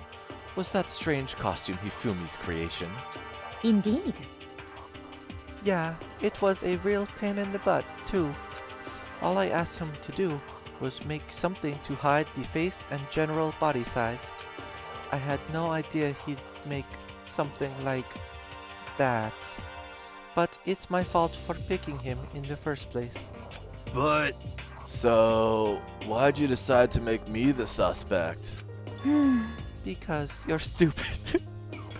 Huh? That's it? Let's see. And in that regard, I made the right choice. I'm so glad your stupidity surpassed my every expectation. Life must have been tough on your parents, though.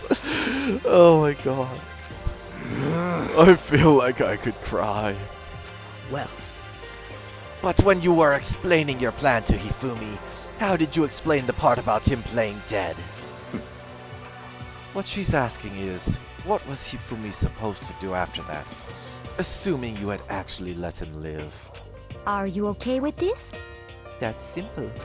After he did his part and pretended to be dead, once someone showed up, I told him to say he'd been seriously wounded. He was on the verge of death, but he just barely held on.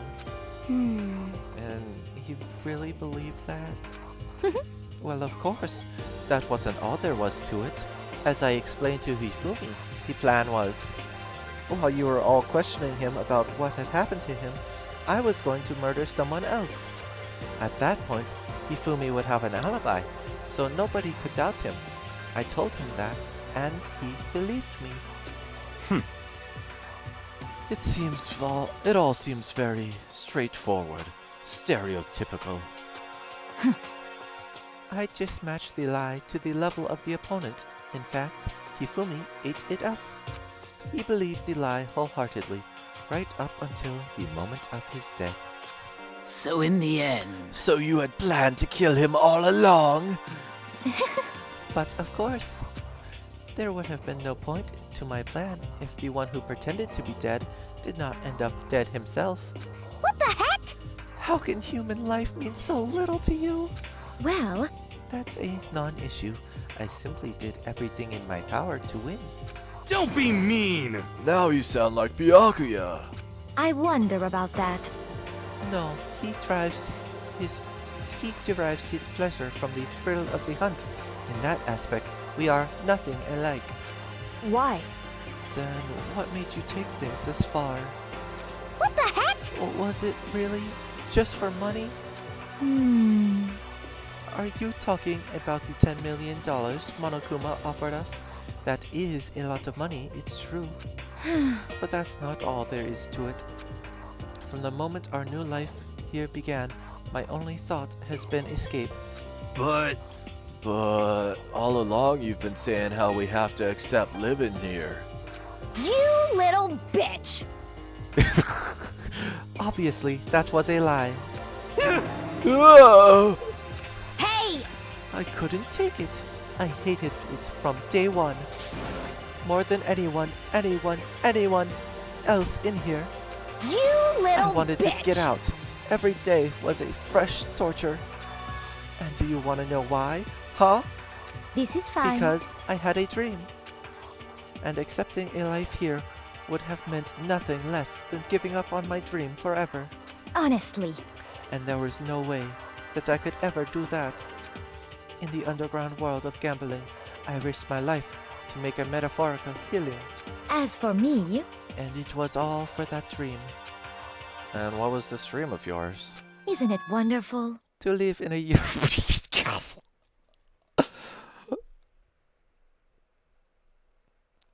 I'm sorry. To live in a European castle. A castle? Oh my god. And to gather handsome men from all over the world to serve as my butlers / bodyguards. Oh my god. Reverse harem jutsu! Oh my god. I was going to make them dress up like vampires and satisfy my every need. Oh, you were not kidding when you said vampires. Holy crap. Once I obtained that, I would have created a perfectly aesthetic world of decadence. This is fine. Living the rest of my life there was my only dream, my only goal. That's what life is all about. I cannot take this seriously. Oh my god. Combined with my own winnings, Monokuma's $10 million would have made that dream a reality. I got right to the edge, but there is nothing to be done. Unfortunately, my dream has been scattered to the wind. Still, I don't have any regrets. I pursued my dream till the very end, so why would I? Just the worst. You sound so passionate, but you were really able to kill your own friends for it? Oh. Are you asking me to feel guilty? That's a pointless endeavor. I think nothing of sacrificing others for my own ends. I feel nothing. Do you understand? That's all there is to me. That's what makes me complete. Isn't it terrifying how different our values are? There's simply no room for understanding. What is this? That's what we should be saying. And plus, how can you be so calm? Don't you realize you're about to die? Why aren't you scared? My ability to lie is unrivaled, and I take pride in that. It's not just other people.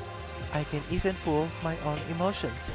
The conscious deceives the unconscious. And that's why you're not scared? Yes, That's indeed. right. I don't fear death. Kill me however you like. But you know, if I could be reincarnated, if I had a choice, then...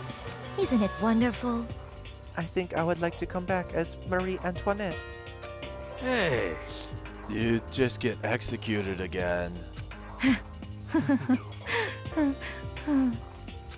Celeste smiled then, and when she did, it looked to me like a poor effort to force it.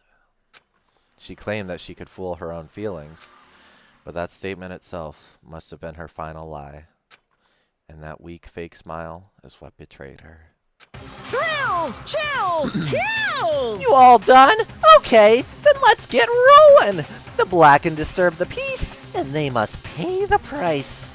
Now then, I've prepared a very special punishment! For her, the ultimate gambler! Oh man, I'm Let's honestly... give it everything we've got! It's punishment time! I guess I'll let Kyoko hold on to this. What? This is... Will it really give you the hope you're looking for?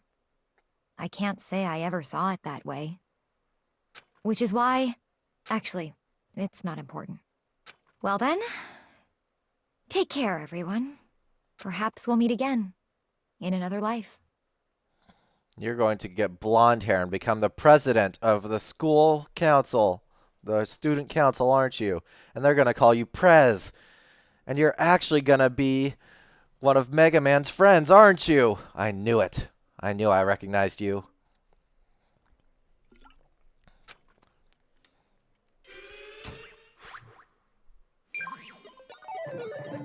Oh man, what is this execution gonna be? Oh.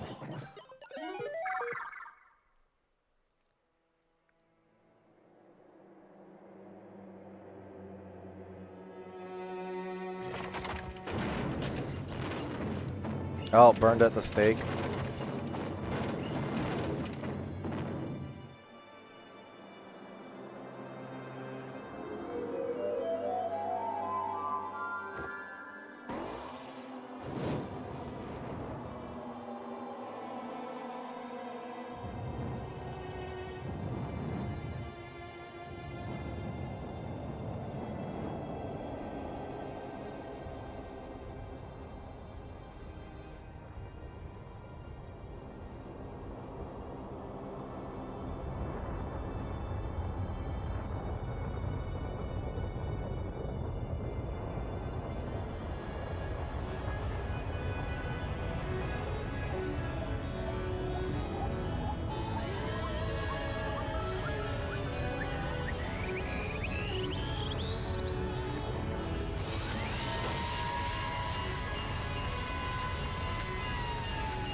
Oh my god.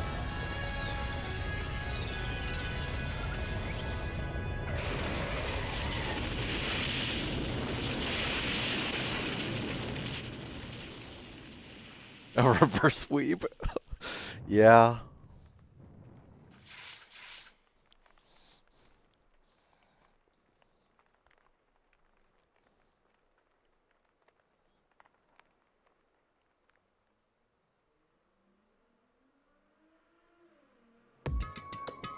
It's over. The third execution is over.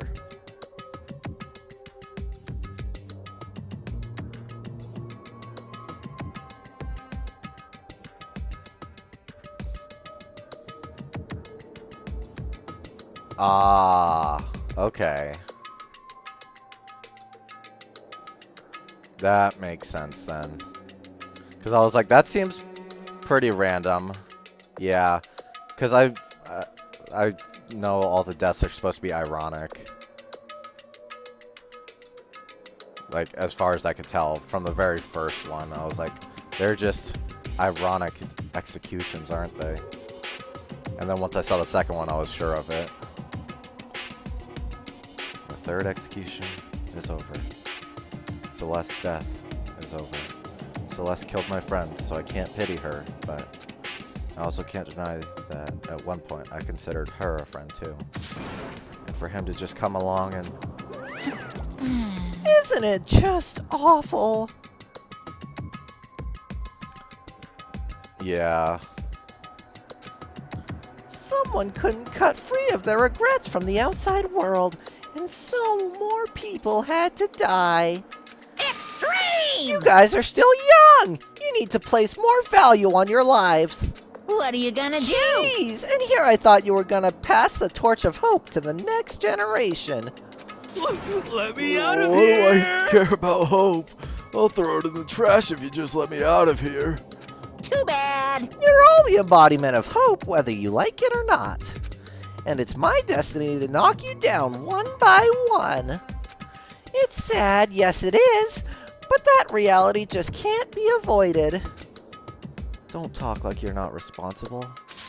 How long are you gonna make us keep going through this? And what do you want from us? How strange. God, I'm so sick of people asking me that. Give it a rest already. So anyway, Kyoko, Did I see you get some kind of key-type object from Celeste? Hey! So, what's the deal with that? What? Huh? What's the matter? So then, I'll answer your question if you answer mine. you... What did you do? What did you do to me? Who? What? Hey, Answer me. What did you do to my body? Ooh. Ooh, oh man! Oh jeez! Oh man! Oh jeez! What do you mean? What did I do? I have no idea. I don't know anything about it.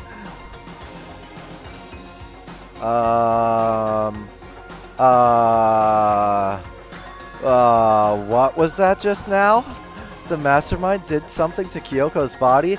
Dude! High schoolers! What does that mean? Hello. Okay, things are getting kinda awkward. I think it's about time I got out of here. Well? Meanwhile, you guys can go on enjoying your school life. If you get lonely, give me a shout. Not that I'll do anything about it, of course. See ya later! See ya! Monokuma disappeared, leaving us all depressed and in despair. Although it wasn't all despair, there was one small hope. Hey, Kyoko, Monokuma already mentioned it, but what's that key Celeste gave you? so... Most likely, it's the key to one of the dressing room lockers. Huh? What? Then that means... Celeste probably hid it in there. Hey, I suppose sometimes it's easiest to miss what is right beneath your nose. Well then, we'd better go check. Indeed. Good idea. We left the courtroom and rushed to the dressing room. As we approached the dressing room, Kyoko looked back at us and said, Hey, I'm going to go on alone from here. Everyone else head to the dining hall. I'll check in with you later. What? Why exactly are you going alone? so... Do you even have to ask? As she spoke, she glanced quickly at the surveillance camera. Come on. That's not what I meant. Why you? There's still the risk of a spy, you know. Then I'll go too. What? You? Please let me go. I just want to look. I mean, I want to help her. Standing here arguing is just going to draw more attention to us. Goodbye. Do whatever you want. Thank you, Byakuya. well then. Then it's up to you now. Yo! I'm gonna go to the dining hall, okay? Huh? Huh? So Makoto and Kyoko are gonna go together? Does that mean what I think it means? Okay. Good luck, Makoto. Girls like her are total pushovers when you show a little backbone. Ooh, spicy. I tried to forget what Hina said. Everyone headed to the dining hall, leaving me and Kyoko alone there. Shall we go? Well, shall we? Yeah. So then, We need to get into that locker. Kyoko took the key Celeste had given her and unlocked the locker. And as the locker swung open, we saw... You really came. Good morning.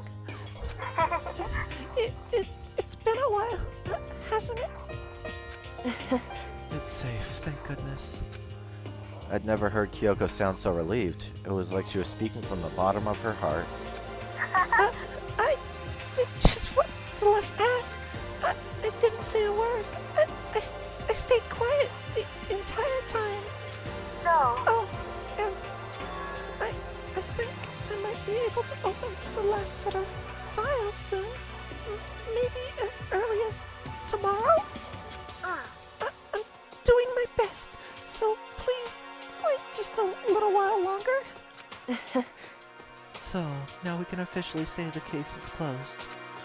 As far as this incident is concerned, sure, but... Can we take a second? Since we have this opportunity, I want you to get naked with... be honest with me. Kyoko, please tell me, what are you doing with me in this bathroom? What were you doing all on your own here at the school? Makoto, what are you talking about? You. Is that why you wanted to come here with me? However... Yes, that and no other reason. Regardless, that's not something you need to know right now. I don't need to know. That just makes me even more worried.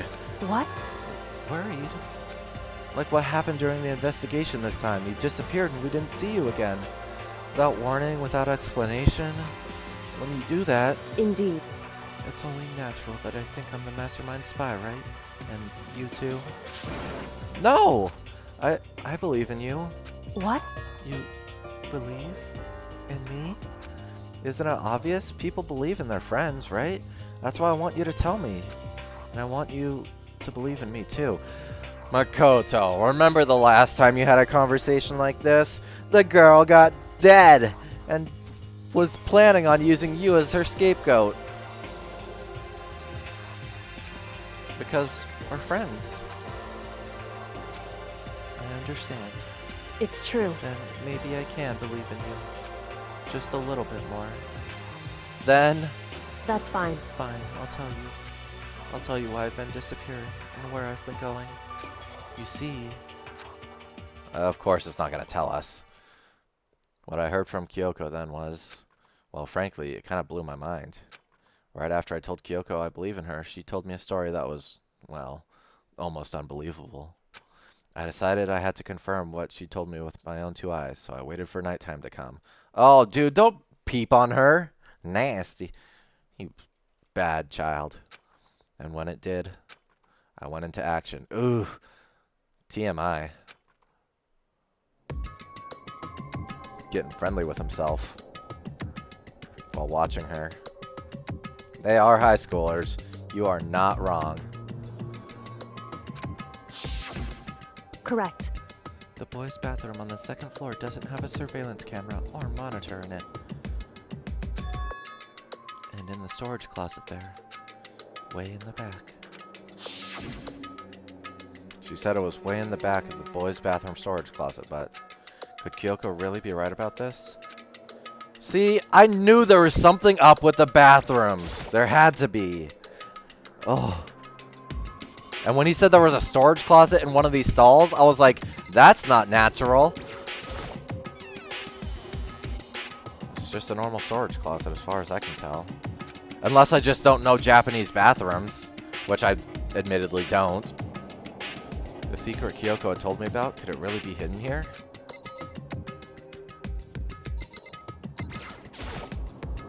Like, look at that wall. It looks fake. She said it was way in the back of the storage closet. But I mean, seriously? Without thinking, I placed my hand on the back of the storage closet. And suddenly, as if I were being yanked in... Gashunk! At the same time as I heard that sound, I fell through the wall. I had no idea what was going on.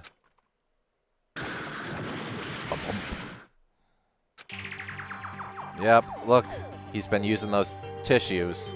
I had fallen through the back of the storage closet. He's not even bothering to throw them in the trash can. He just uses them and throws them on the ground. He's nasty. This nasty child. Huh? It turned out, the back wall was like a revolving door, and I'd made my way to the other side. Just like Kyoko had said. Correct. In the boys' bathroom on the 2nd floor, there's a storage closet. And way in the back of that closet, there's a secret room. Like, look at that. Look at that box of tissues and tell me that's not what's going on here. So, this is the secret room.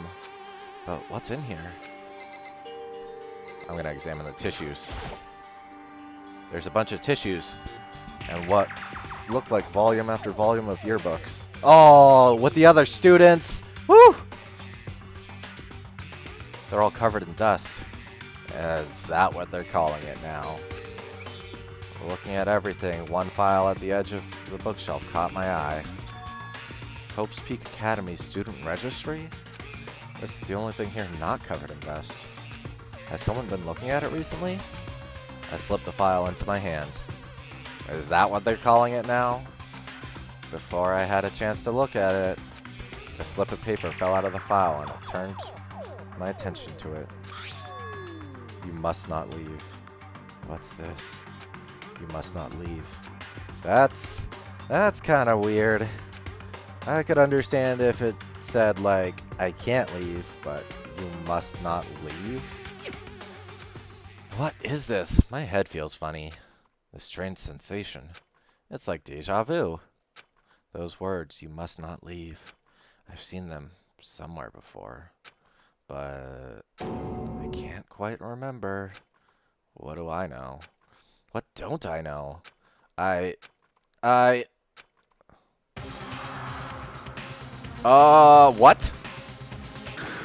Am I dead?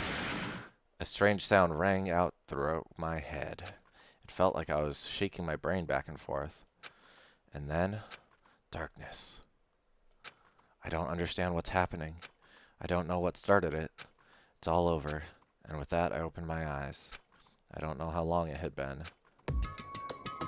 Oh! They're all gone. But the tissues are still there. Makoto, you're good. You got what you need. The tissues. Ow. Apparently something hit me and I lost consciousness. That's all I understood. The dull, throbbing pain in my head proved that much at least. Examine the tissues again. An empty bookshelf. Huh? Empty. Gone. It's all gone. The yearbooks, the student registry, and even the note that had fallen onto the floor. It's all gone? What does this mean? But my brain refused to do any more work. The insistent pain in my head began to spread across the rest of my body. For now, I should go back to my room, get some rest. Oh my god, what's happening? My body was heavy with pain, my mind heavy with thought. I dragged myself back toward my room. Somehow I made it back to the first floor of the school.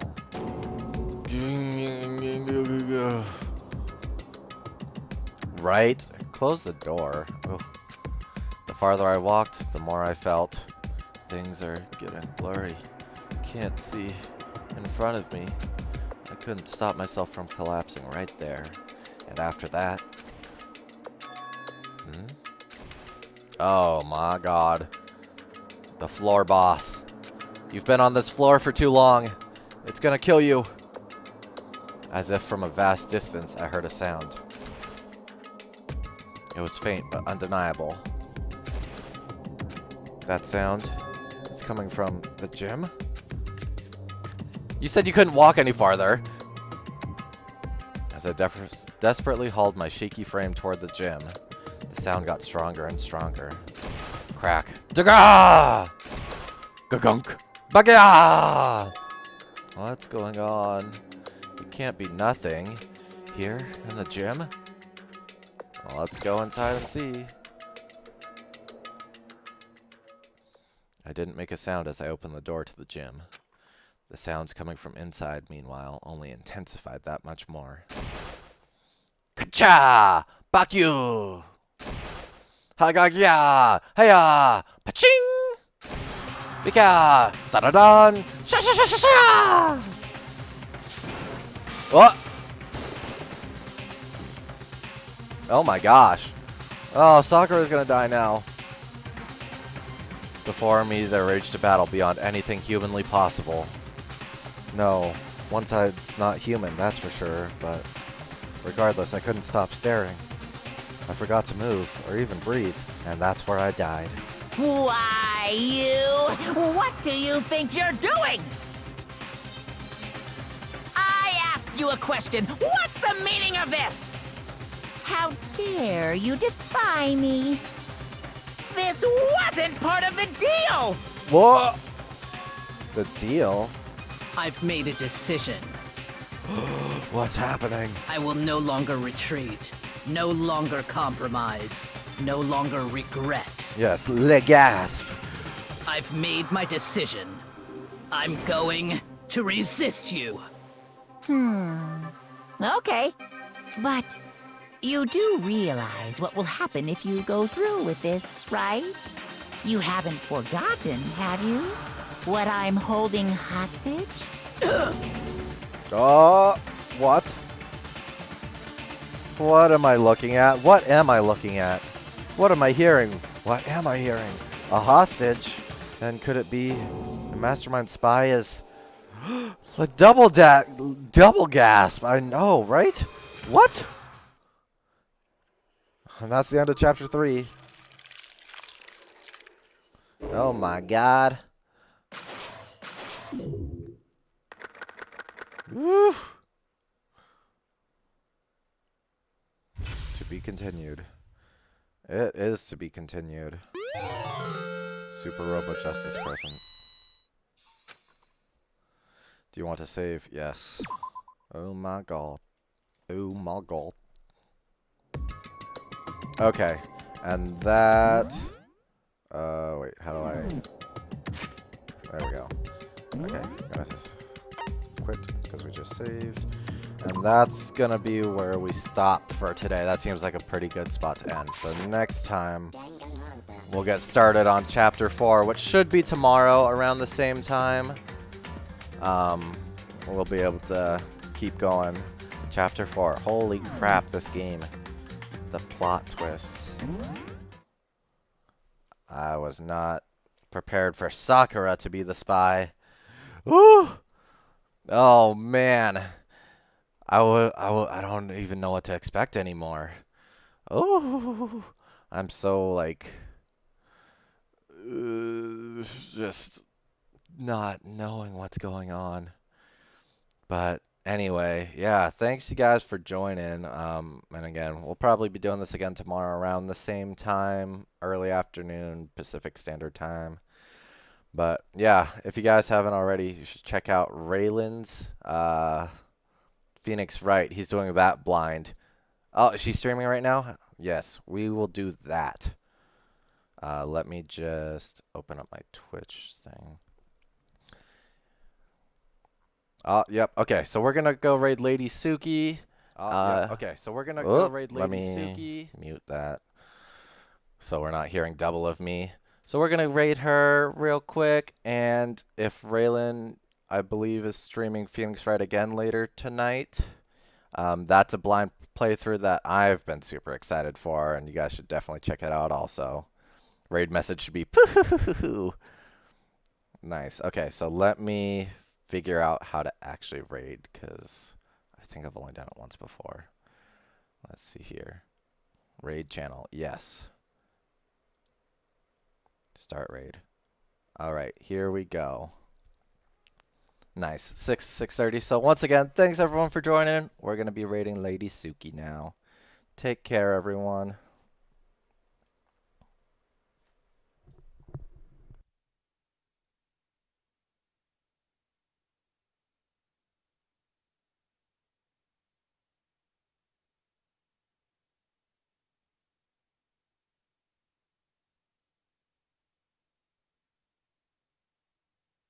Hiding in the grass. Also, thanks for the raid. I appreciate that, Tater. Hope your stream went well. Not sure if you... Oh, finished. Oh, yikes, yikes, yikes, yikes, yikes. Yikes, yikes, yikes, yikes. I was trying to drop down, but Mr. Connor here was like...